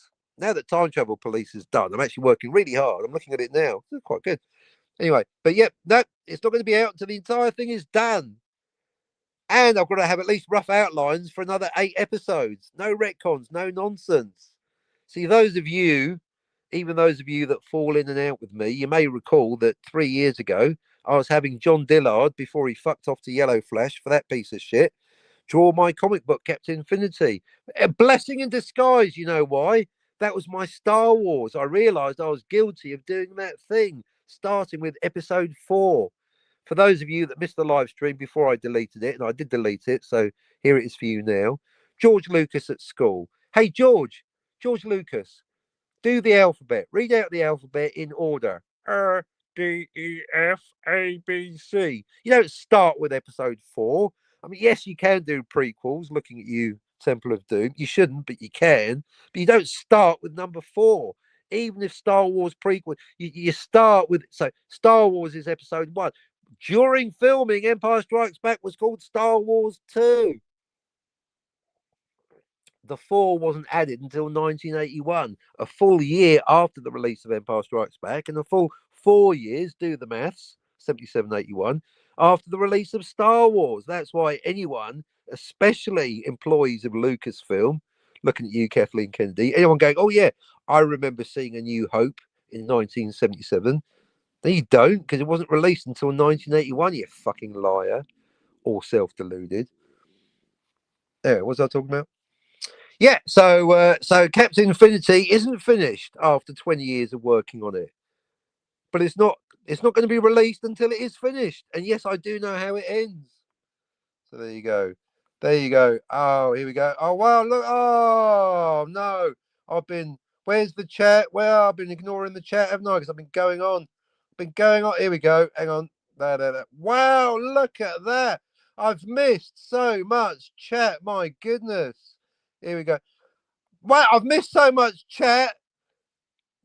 I don't know. Maybe there's more. I've missed so much. God, this hasn't happened in years. I'm so behind in the chat that this is as far as StreamYards goes. If there's any chats above this one that I've not read, in fact, I'll have to go to the other interface. Hang on a second. Wow, I have been talking. See, I don't need much, but I'll go on. So, yeah, there I'm going to have to read chats that I cannot select. So, wow, look, I've never had such a backlog. Oh, my goodness. So, Stone Cold, Scotty and Cap stream would be a tonic in such terrible times. I agree. Not Brian, says Scotty. Hi, Scotty, says not Brian. Scotty, describe a David Lynch movie for me, a fever dream. Scotty, tell me about Eyes Wide Shut. Well, that's another one. Did it happen? Was it a dream? Scotty, specify Solaris. Which one? The original or the remake or the novel? It's about a planet that pretends to be someone's wife. Well, she must have been a bit porky. Not Brian. He loves a hard to figure out ending. I see what you did there. Scotty, do you enjoy La Dolce Vita? Oh, I'll have to watch it, won't I? Not you got me there. Not Brian. The Ryan Paris version. Gwagnar. Hello, everyone. Hello, Gwagnar. Not Brian. Hi, Gwagnar. Boy, I really am behind in the chat. I've pulled a complete Robert My Burnett. I've been ignoring you, my pretties. Scotty, I'm against killing babies. See, that's why the whole thing about Hitler, it's, oh, I said the word now. Oh, that's me cancelled. Oh, you made me say it. See, that's the whole, it's a moral question. It's not a time travel question. So I've ignored Stone Cold. Sup, Gwags? Scotty, sup, Gwagnar? I'm into Oreos. I bet you are. The show's nothing without the chat. My dad, no, your granddad is that dictator. You're rude. Well, that's not my fault. Speak to your grandmother, not you, the total fictional character, ScottyR37. That's not totally not based on you. Not Brian. I wish to hear the dulcet tones of ScottyR37 verbally sparring with Captain Infinity. Scotty, I'm suing. But you look very handsome in the book. It's set after you got your teeth done. So they went back in time and fixed your teeth early. Not you. It's a fictional character. Any resemblance to any Scotties, living dead or brain dead, is completely coincidental. Causation isn't always correct. Not Brian. I might even open a bottle of whiskey in celebration if that. Should we get him on? Scotty, malleable timelines are quantum, yo. See, that's a really valid point. See, I don't care about the physics. I do care about the causality. It's a hot topic this week on Twitter and YouTube. That's what I'm talking about with time travel to the past in fiction being too complicated for Scotty and too simple for Scogli. There's only one rule. I don't care about the quanta. I care about the causality. Scotty says, hi, old Scotty, and I'm still behind in the chat. Wow. Stone Cold, hand up. Scotty, no, don't tell me. I don't want to be hiled. Scott, don't hile me. How about a hail? Hail, rain, snow, and thunder. Hail, Scotty. Scotty, Shizer.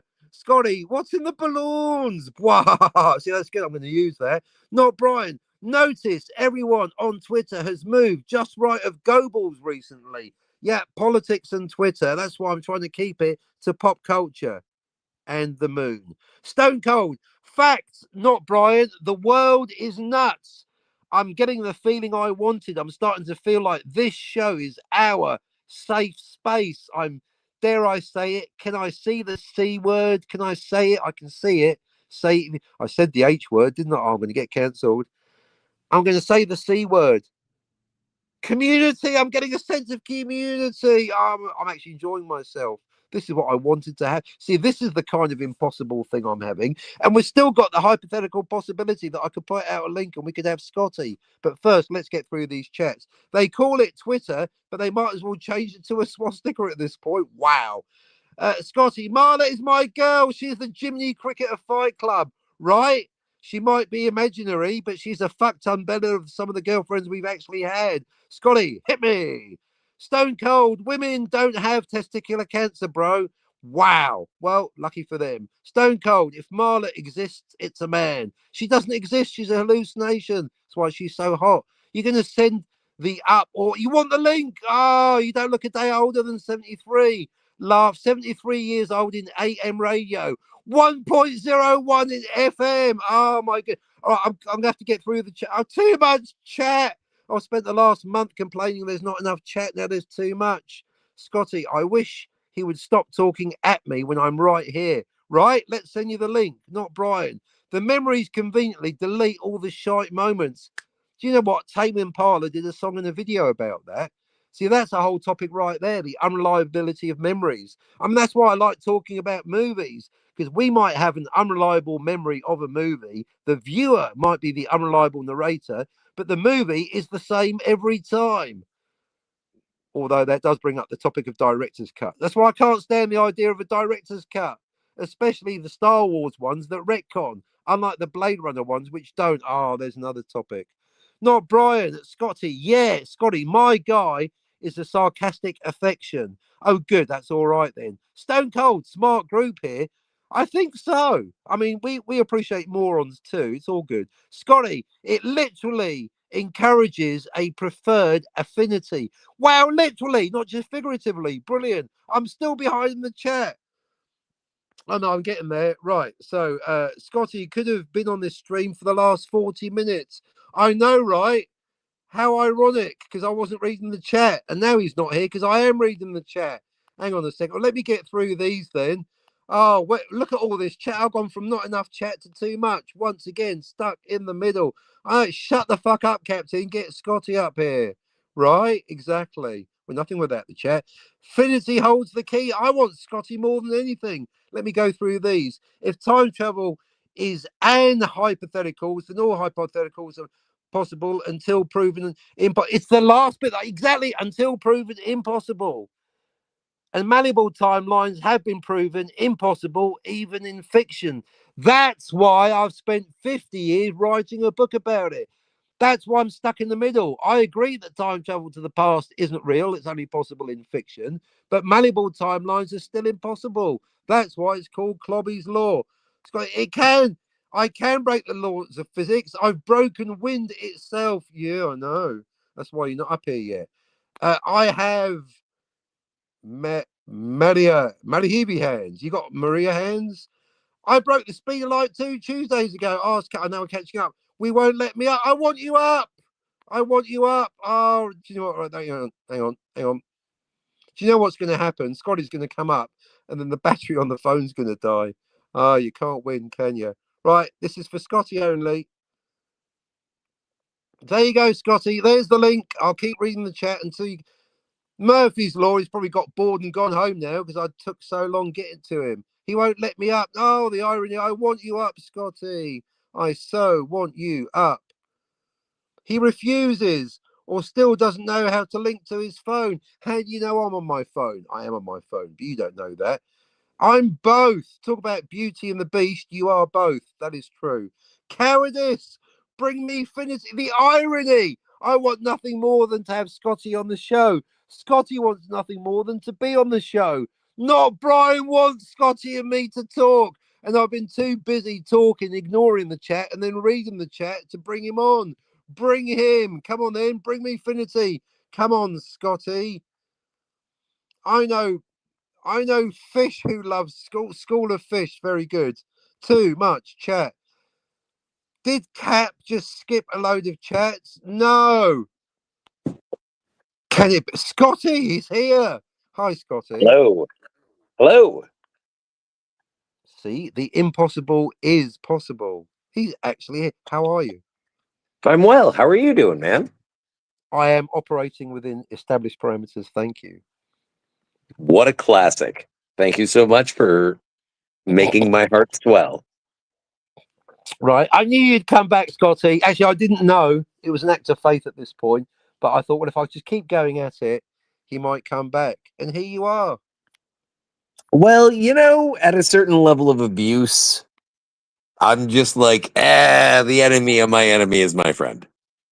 Do you know what? I don't even agree with that phrase. I think the less catchy but more accurate, the enemy of my enemy is at best a temporary ally and at worst another enemy waiting in the wings.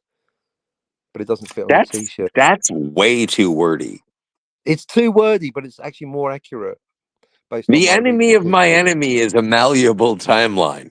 How dare you, sir? Get off my stage. How have you been, sir? I know you've been ups and downs and strikes and gutters. You've changed like YouTube channels and whatnot. Right. I'll answer the second point first. Yeah, I'm still reeling from the irony that for a good 4 to 6 months, literally, the only person on YouTube that would give me any attention, that would allow me in their chat, let alone their channel, on their panel, was Jens, bless him. And now he's the only Yes. person not talking to me. I can't, because we fell out over time travel because he doesn't get it. Well, and that's fine. I don't get time travel either, but I Clearly. was paying attention to you and Jens talking about me for approximately 8 months. We're both And obsessed with you. I know. And you know what? My dick is that big. Right. So, but I'm just saying, like, I feel badly for the falling out between you and Jens because that seemed like a copacetic symbiotic relationship, just a couple of assholes. Right. Yeah, I'll accept that ad hominem given the circumstances. Well, no, Thank you, sir. strictly Thank you, speaking, sir. you're quite welcome. We didn't fall out over the time travel. We fell out over the fact that he did end up basically censoring me, talking over me, muting me, not showing my poster, then lying about not showing my post. He basically didn't give me the space to talk about my correct theory of something that isn't real, apart from the Mm. people that think it is real. And he just kept going on. He just kept repeating his own cockamamie stupid theory about something that isn't real, to the point where I could repeat it verbatim. So it was a double standard. He was allowing me on the show and yet still censoring me, and that was the issue. Well, uh, as you have said, and this is something as I've paid attention to you from behind the curtain. Oh, nice. You are a fan of communication. No matter how much of an asshole you are, I am the same kind of asshole. You are my kind of asshole. I interrupt when you're wrong, and you do All the the same time, pal. thing. You do the same thing. Yeah, you're my kind of asshole.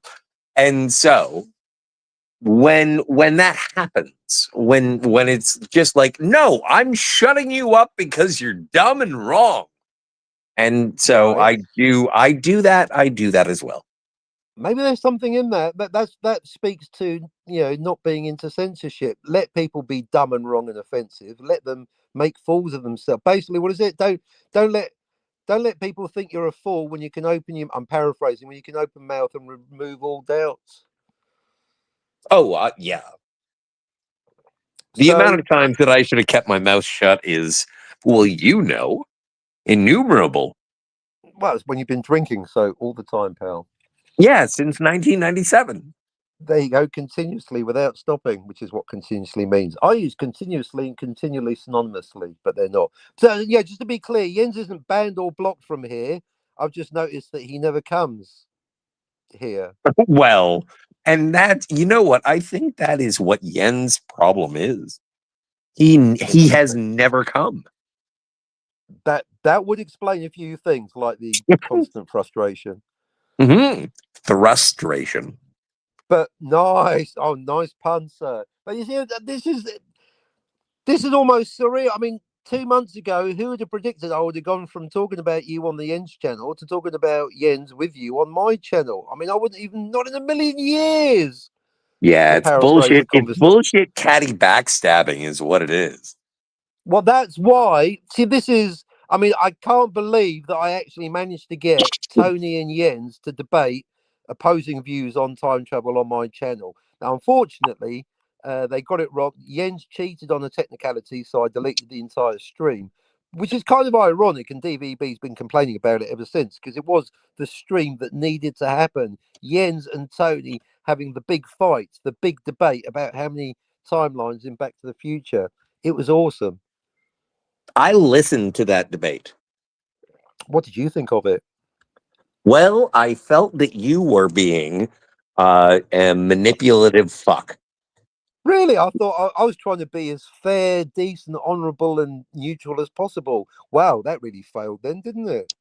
Well, I think that you were arguing against Jens and his independent thought, but His you wrong were thought. manipulating T-Bone into supporting your opinion of it, because he is like Chekhov in Star Trek 2, and you're the SETI eel, and Are so you you just saying he's like wrapped Bib around his Fortuna? cerebral Are you saying cortex he's a and made weak-minded him fool? say whatever you wanted to say, and you claimed that Tony won because you had influenced Tony into saying what you wanted to say, while Jens himself was sort of offering up an opposition.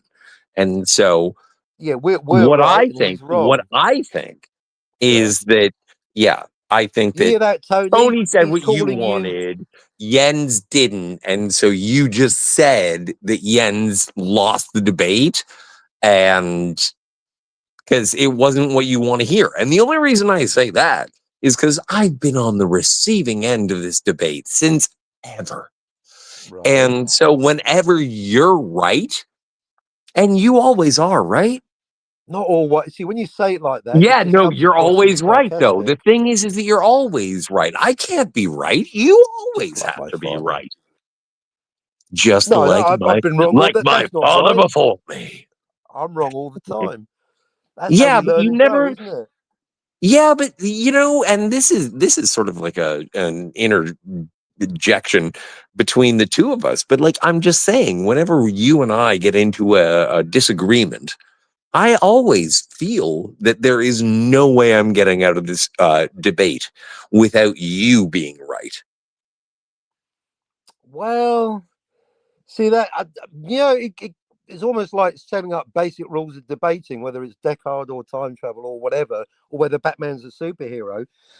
Is do the participants therefore Is agree that there Iron is Man a one? superhero? Batman's not a superhero. No, No, don't. but is Let's not get Iron into. Man a superhero? Is Iron Man a superhero? Of course not, because it's the same thing. He's got no superpowers. Be Well, consistent. it does though. Look, let's I know. zoom Okay, out, we'll get to that Scotty. later. We'll get to that later. Yeah. Now, first of all, I can't believe just Murphy's Law, the universe laughing at me. I am broadcasting from my phone, and even though it's plugged in, it's losing more power than it's gaining. So at one point, we're going to get when you get rudely cut off, it's not Love me. it. I love it when you lose an argument based on your battery. Exactly. No doubt it's going to cut No, it's out a just double as you've made. entendre. It's not only a battery, as in terms of the power source of your phone, but it's also what I'm doing to your argument, bitch. I am See, battery. double meaning. Assaulting In fact, battery. you've just confirmed that double entendre is a double entendre, because normally in context people use that to mean a sexual double meaning, but you've just confirmed that you can actually have it, ironically enough, in your case, when it's not sexual. Hashtag take no Anyway, thanks. but the whole thing about debating, in fact, I want to zoom out so much we can even go beyond pop culture to debates It about the is good real to world. talk to you, though. I don't want to fight Yeah, with you. I just want to say it is good to talk to you. likewise, I think for both of us, and ultimately it's an internal thing, for both of us internally, we should never get upset at things the other says. And hopefully, we should also not try to we should only accidentally annoy each other, not on purpose. Banana. The banana. But anyway, so debating, all debates of pop culture and probably about reality as well. Um, by entering a debate, all participants, both or two or more, are presumably agreeing, and maybe it needs to be done specifically, explicitly, not just implicitly, are basically saying that one of these points of view, and only one maximum, is correct. Otherwise, it's not a debate. It's just shooting the breeze and having opinions. Well, and also, a debate implies an attempt to change the thinking of the other person and a willingness of the other person to change their thinking. You do want It's not to. going to happen. I know I'm never going to change your mind in a million years. I don't fucking care. But I'm just saying what I think in terms of what a debate is. It is sort of like, I will say, you know what? Maybe there are only 3 timelines. Wow. Maybe. Just even hearing you say those words. Maybe. Maybe. It doesn't mean that I mean, it's my personal Jesus. I'm just saying, you know what? Yeah, sure. I entertain that. I mean, at the risk of going into that, see that Jens's view that there's 6 billion timelines is the very opposite of the Yeah, but that's most quantum, standard. yo. That's quantum.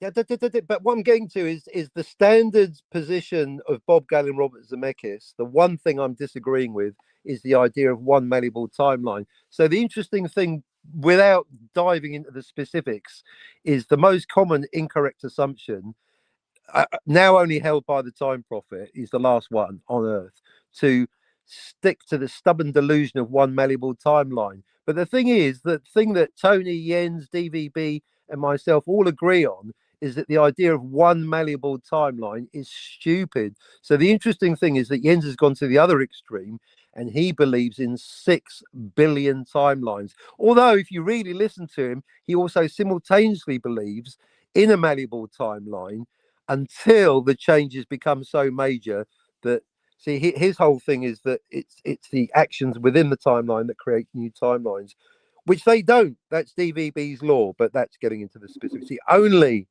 time travel to the past creates new I have timelines. I have a very specific theory about Alfred Hitchcock.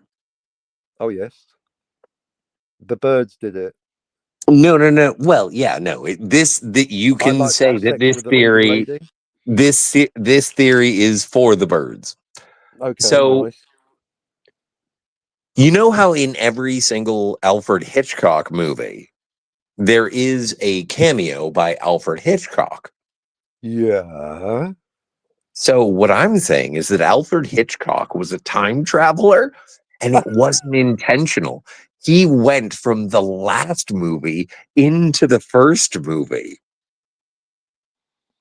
So I actually, every time you see Alfred Hitchcock in an Alfred Hitchcock movie, it's him from the future going into his old movies. like Back to the I Future think I 2. think that Alfred Hitchcock is his own retcon.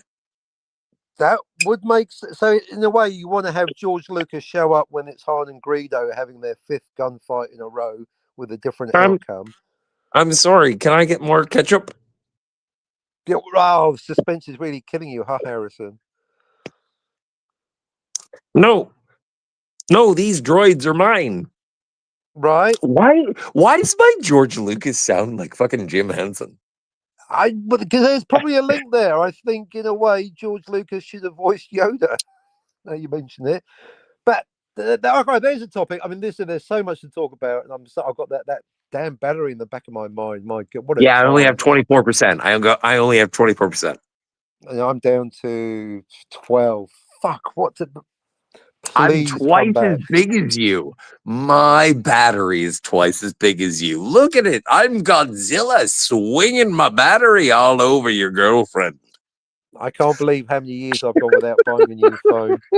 I'm Nice. I sorry, that like the was rude. analogy Why do I always go for the dick joke? because I'm not Tiger Stripes, and I won't tell you off. You can relax. Porno. Anywho, the difference is, see, that much has been made of the different versions of Blade Runner vis-a-vis our infamous Deckard debate. But I hold that the three, and I know there's 17 cuts, but there's 3 releases of Blade Runner, original, directors, and final. I hold that they don't contradict each other, and thus, still talking, the 3 versions of Blade Yeah. Runner all exist in the same universe. Unlike the 9 different versions of Star Wars that change, retcon, and destroy things, and therefore there's 9 different universes. There's parallel universes in Star Wars, including but not limited to the shootout with Greedo. George actually doesn't just add things, he changes things, he makes retcons, and therefore there's different timelines. I know you can't use timeline in universe synonymously, not timelines. The jury will remove that from the record. There's 9 different universes canonically in Star Wars. One where Han shot only, one where they shot at the same time, one where Greedo shot, right? See what I mean? Yeah. Yes. So Yeah, I guess it's a straightforward concept to someone such as yourself. But in Blade Runner, the different versions don't actually contradict each I other. hate So being so smart that I get what you're saying, and you're used to being like, "Don't you get it?" And it's like, "No, no, no, I get it." yeah, there's a actual compliment. Exactly, Scotty actually gets it first time round. Sorry. Yeah. But like, and so not the Star Wars version, you know, and but there are more versions of Blade Runner. Like, there's the assembly cut. Like, there's 5 versions on the briefcase. But that's what I'm talking about. Unnecessary complications. There's 3 releases: the assembly cut, the European version, the work print. Yeah, yeah, I yeah. know, but they so now that's to some splitting hairs, but that's the difference between an edit and a release. I remember Okay. having this discussion with Problem being years ago. There's 3 official cinema releases, although you could argue there's more than one 1982, because that's like with the versions of Star Wars. Someone brought up the fact that there's 2 versions of Star Wars released in '77 with slightly very subtle and limited audio changes, but that somehow negated the whole debate about adding There in was the whole hardcore 4. nudity in the other release. Yeah, Koo Stark, she was awesome. Oh no, it was Especially, bottomless Peter Cushing. wow. Well, he was wearing slippers, so that's true. Yeah, So, exactly. Oh, I had nothing else.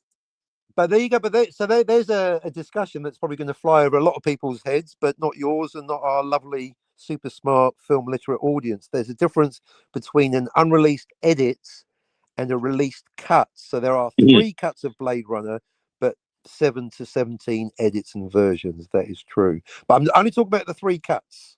The 3 cuts: original, directors, and final. And as I say, the point is they don't contradict each other. If you can remove the voiceover but still take it as canon. And so that's just a realization I had on my own one day. But that's an important difference between Blade Runner and Star Wars. Star Wars retcons itself. Blade Runner does not. So there. So therefore, he's a skin job in all 3 versions. You know what? And when it comes down to it, would you like me to tell you? Do you want me to get on my knees? Can you open your fly? No comment. Let's say you bring back nice If memories, but there is definitive evidence of Deckard being a replicant, it yes, is in the cinematography itself. And if yes, I ever claim to be a cinephile, and if I yeah, ever look at that Blade Runner. movie Yes, and I see that reflection in his yes. I'm just like, holy shit, Deckard's a replicant. It always flashes through my head whenever I watch the movie.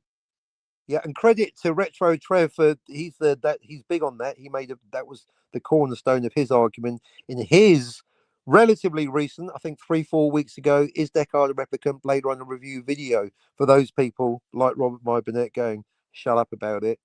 No one's going to shut up about it. There's another one. So yeah, Retro Trev, not the only, but one of the main people pointing out that in the movie, like Scotty just admitted, very good. I can't stand disingenuous people that actually change the facts to suit their opinion. Scotty is quite right. Good of you to admit it. You can see the red reflection in Rick Deckard's eyes on screen, thus confirming the implication of the director that Deckard is a replicant. So when I asked you to open your fly, you just wanted to flop your dick out all over my forehead. I can't flop it when it's this hard. Ah, it's true story. True story. Got to work through with the analogy. Come on. But okay, but the thing is that I still hold Yeah. very dear that the story makes more sense if Deckard is human. Now see that's a lot of people say that, and equally, there's a lot of people, myself included, that think the story makes more sense if he's a skin job. But the point is, it's a different debate, and that's why as soon as someone says that, oh, it makes more sense, it doesn't make sense if he's a replicant. Well, that's a completely different discussion. That's an opinion discussion. So it's good Well, to. but I'm that's happy. yeah.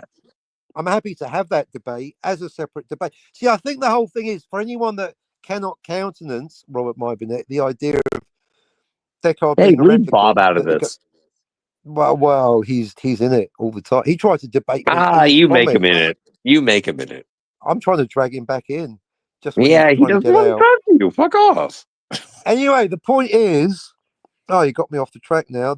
Yeah, you're fine. That's it. People that cannot countenance that people that say not only is Deckard not a replicant, he cannot be a replicant. They won't even. So you can even because some people are like, well, he might be, but he isn't. He can be. That's the whole point. That's the whole point of the Rachel subplot. At the beginning of the movie, Rachel doesn't think she's a replicant. By the end of the movie, by the end of Act One, we know that she is. So the whole point of the movie, well, maybe I'm projecting now, but I think the whole point of the movie is that anyone can be a replicant because the accuracy of the false memories, and Rachel proves that. So already we have to admit that Deckard, or indeed anyone, could be a replicant. Well, and may I extend this question into 2049? Yeah. Well, no, it's not canon, but sure. That's fine. That's fine. I don't care about the canon. Okay. I mean, it's a fan movie. Well, if I can just add, because there's a lot of myth about 2049. A lot of people say it's vague in the first one, it's answered in the second one. No, although it's death of the author, Ridley Scott answered the question in and out of the movie. And equally, Denis Villeneuve went on record in an interview saying, I avoided the Deckard question. So anyone saying it's been answered in 2049 is misreading the movie, because Villeneuve said quite clearly in plain English he avoided that fucking question. But having said that, what's your point? My question, it's not a point, Oh, it's a question. always got a question. Fuck. Don't you think, and it's not really a question, it's an opinion poised in a Jeopardy for 500. Okay, so Uh, it's a statement, but just with in an Blade Runner 2049, don't you think that the entire narrative of the story is about the loss of Rachel? yeah, I guess. Sure, let's And go with don't that. you think that that is beautiful, that it is all precipitated upon the death of a replicant, a skin job, a lower life form? And as you go forward with Kay or Joe, depending on Yeah, how horny you are for Joy. you look like a good Joe. Oh my God, stop it. I just came. No time to shag. No, but like I know you don't think it's canon, but don't you think it like fulfills I know it's not canon. don't you think it fulfills the ideas of the original? Maybe. Or What is the original? does What it that or that does in it not fulfill the ideals of the original and I think it's idea? in. Can we agree that that is the ideal of the original? The whole see, this is the whole thing about the debate. I mean, there's layers and layers of. 'Cause for me, the worst answer is it doesn't matter. But It's like an equally, the onion. best. What? It's like an onion. It's got Right, layers. right. And the worst and best answer is it doesn't matter, because the whole point of the movie is if you can't. Well, for me, the subtext of the movie is if you can't tell the difference, then why are you being such a bigot? If you can't tell the difference if someone's a replicant or not, then they are equal. That's the whole point. And so that's why the answer is it doesn't matter. But equally, the dumbest answer, like, who's that boring Canadian guy that fancies Jill? Momentarily forgotten his name. John Candy. No, the constantly drunk YouTuber with a mean streak a mile wide that's got the hots for Jill. Yeah, what's his fucking? Um Totally forgotten his name. Wow, you start thinking Buddha. about something. Anyway, anyway, he's always going, oh well, it doesn't matter, and so when he says it, it's the dumbest answer. But if that's the smartest answer, it doesn't matter. That's the whole point. The whole point of the movie is if you can't tell, if you need an expert with a machine running 50 questions cross-reference, surely that is the whole point of the movie, that it doesn't matter who's a replicant, they are equal. Because if you can't tell, how can you not know what it is? If they can't tell, if you can't tell, if they can't tell, if a replicant can't tell whether they're a replicant, then it doesn't matter. Therefore, they do or should have equal rights. So, But I I mean, thought are I we? thought the entire scandal of 2049 was replicants themselves being able to reproduce. Well, that's another misnomer. People going, oh, well, he can't be a replicant because he got Rachel pregnant. You can't have two replicants making a baby. Well, if you can have a replicant and a human making a baby, Yeah, but such it a is dumb argument. arguable. Come on, man. No, I'm already putting the cards on the table saying that, yes, maybe that's a dumb Deckard is a argument. replicant. And what's his name? Jared Leto says in 2049 Nah. is accurate. You were made as a robot to fuck this robot so you could make a baby robot. And then he was A like, I clone. know what I am. And it's like, that means nothing, you robot. Now, when people accept that a replicant and a human can make a baby, but not two replicants, that's when I actually have Scotty in my head going, "It's made up, yo. The writer can do what they want." So two It's replicants true. absolutely The can writer have a can do what baby. they want. Yeah, apart from the time travel. But Anyway, I yeah. So this is my agree with point. you. You cannot break the fucking rules of the world. Right. Well, I mean, you You can. can't Hence, tongue fast. punch your sister in the second movie. And then in the third movie, be like, I tongue punched you in the last movie. You can't retcon your own made-up laws of physics. That's for sure. But yeah, anyone that Yeah. believes. But yeah, so for people that stretch their imagination enough to believe that a replicant and a human can make a baby, but not two, Hello, but Dr. they draw Zayas. the line at two replicants, I'm like, yeah, fuck that noise, Silent Bob. That's just dumb. If the writer says two replicants can make a baby, then two replicants can make a baby. Well, of course they can. Of course they can. So okay, good. Did you Well, ever we agree see? on Did you that ever then. see Alien?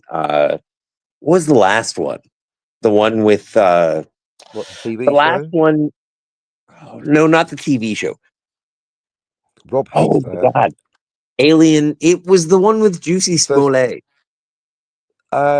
really? Was he in that? Was he making up being assaulted by Not an alien and Prometheus. It faking was as a cop? Prometheus 2. Okay. Electric Boogaloo. Prometheus. Prometheus X like blah, blah, blah. Alien And so, versus illegal alien versus sexual predator. but they had a thing in that where it's like somebody stepped on something. And then the aliens went in like a dust into their ear and then exploded out of their out of their back. Right. So, like, when I talk about the ridiculousness of you can change the rules anytime you want to anything you want, I would say, look at that Alien movie and be like, yeah, you can. And it's going to You have make it to suck. well that you have to make it plot. That's my point about your beloved Star Trek. You absolutely can break the laws of physics, but then don't break up your made up laws of physics. Be self consistent. Same with character and canon. You can't, you can make whatever you like up. I will suspend my disbelief. But once you've made something up and made me believe in the thing that you've made up, whether it's a character or a law of physics, don't break up what you've made up. That is going to tinker with your Well, verisimilitude. I hate to say that your analogy is both out of date and prophetic. Oh, Is nice. Another onion. Yeah. Well, the thing is that Star Trek is already broken for a lot of people. Because Well, people it's Star Trek 4. believe that. Well, it is Star Trek 4. Everyone hates the one with the whales. It spits in the face of Edith Keeler. Oh, now he doesn't care about the fucking precious timeline or Yeah. timelines. Yeah. Self inconsistency. Kirk would never. At least Kirk would have said, "Oh, we're going to take a couple of whales and a trainer," but I had to let a hot brunette fucking die in my arms. You fuckers. Does it matter or does it not? Edith Keeler had a toothy vagina. Oh, you're going to get all Sarlacc on her ass, are you? Yeah, she's a sarlacc. She had a sarlacc. A toothy vagina. Edith Keeler was the most precious thing in the universe, Scotty. A hot Yeah, brunette with I an understand American that. I passport. understand that. But her vagina bit. Yeah, we say that about Eva Brown in Scott to the Fuhrer. No, but I'm saying, what's her name from, the blonde lady from Star Trek 4? Sydney Sweeney. No, shut up. I just No, retconned it. Gillian Taylor. Okay, close enough. She was in EastEnders. Oh, that's No, Telforth. she wasn't. That's Anyway, Gillian Telforth. Close. Well, I'm oh, ignoring the okay. chat, by the way. The one thing I've been begging for the Yeah, you chat. read the chat. Read the chat. We're nothing without Oh the no, I'm going to read. chat. You know what, I'll read it after. I'm going to read this chat on the next. Daniel's here. Daniel's on time travel to the Hey, man. past is impossible that we know of. See, yeah, but I don't care. I'm just. This is a Wendy's, sir. Exactly. I think I agree with Professor Raquel Briggs. Time travel to the past is impossible, but I'm not going to debate it because it's real for Captain Kirk and Edith Keeler, and that's good enough for me. And hello, Daniel. Not Brian says, Scotty, please put your gain down a bit. Cap is quiet. You're loud by comparison. It's Well, not my that's just our fault. It's a phone. It's personalities. a phone. I don't have a fucking microphone, yo. Turn your gain down, Scotty. Daniel says, Captain Infinity or Scotty, if you go to Comic Con in the future, welcome to Hypotheticals, and see William Shatner, ask him what it's like to be on the Starship Enterprise and travel through time. Quite right. And I'll also ask William Shatner, well, I'll wish him well because he's had a bit of a tumble or something. So, hail William Shatner. But May he's I still may putting I out the myth. briefly respond to that? Yeah, please do because I'm about to run out of juice. Okay, so two 2%. okay, well then this Goodbye, will be my everyone. last and then I'll leave. But like I was in a room with Stan Lee and I saw a big line of people in front of Stan Lee and I was like, but I can see Stan Lee. Waiting in a line is just going to make me anticipate the entire situation. And then when I show up, he's not going to hug me and kiss me on the forehead. He's going to be Like like, that. yay. Like that time you almost met Carrie Fisher. You're in the same room. Her voice went directly into your ears. You probably, arguably, I'm surprised you didn't actually shout, I can smell your perfume. I can smell your, yeah, you. Yeah, her dead skin cells probably went up your nose. What a happy Oh, day. I hope so. I hope so. Because that really chippered me up for the rest of the day. I'm But impressed. yeah, no, but the thing is, that's what I mean. And then I saw what Haley Atwell, Yeah, the Peggy Carter, another hot brunette. nether hot brunette, and she's amply nacelled.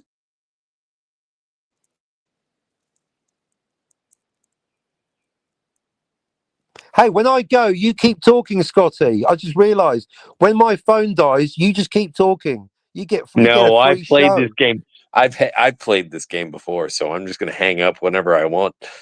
Uh, Yep, you are the boss of your life. so, but the thing is, and the reason I bring it up, both with Stan Lee and Haley Atwell, is that I do not want to meet these. Well, I can't meet one, and the other I will make a jackass of myself in front of. And so, just stay away, admire from afar. That's when it comes to celebrity, that's how I roll. Don't tweet Anyway, your heroes. Keep the fantasy. Don't let it get ruined by actual reality. like if I go see Bill Shatner, he's going to be like, money. And then I'll say bye. Not as yet, not as bad as Mark Hamill. Just $1,000 just to look at him. Oh my God. How much is it to blow him? Wow. Well, free as long as you disavow the Last Jedi. No, I bet you know what? Mark Hamill seems like the kind of son of a bitch who's going to charge you to blow him. Right. As if he's all that in a bag of potato chips. Oh my God. He's a glory hole on the Death Star. That's all he is now. Yeah, I do prefer Shatner to Hamill, but again, that's the real world. I mean, do I prefer Kirk? I I don't probably know. prefer What? Kirk to Come Luke. on. Now, can I go blue? Can I go blue on this? It's If you, Scotty. you if you if you had a choice Yes. at the glory hole on the Death Star, which one would you take right now? Old man Hamill or old man Shatner? You know I'm going to be And looking for please Leia's take cell. into account how much older Shatner is. So you're oh my stars. You Can don't even you get imagine? Shatner in his prime. Can this Shat? No, I'm talking about today. Ugh. Wow. Do you think Not, Shatner gets boners?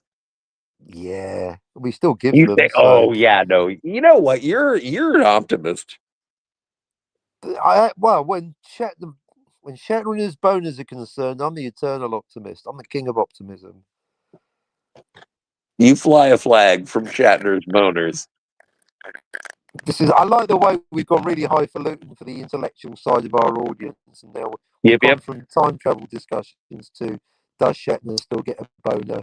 It's been Well, too no, long, we're Scotty. comparing Luke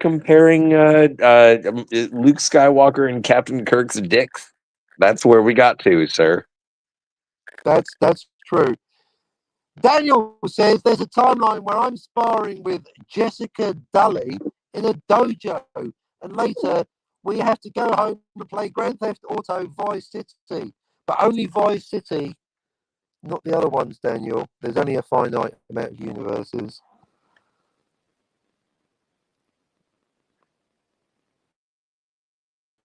Yeah, your sounds are going all tweaky doo. I think he's gone. I think it's over. Well,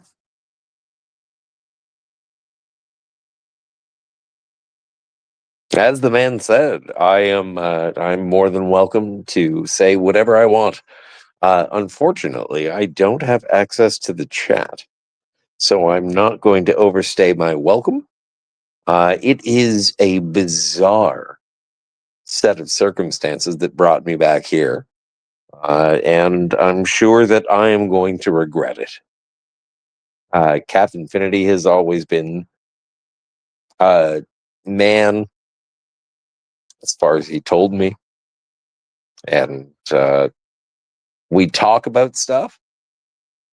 And you know what? Sometimes it's fun, and other times, well, there are other times. So that's it, everybody. Bye.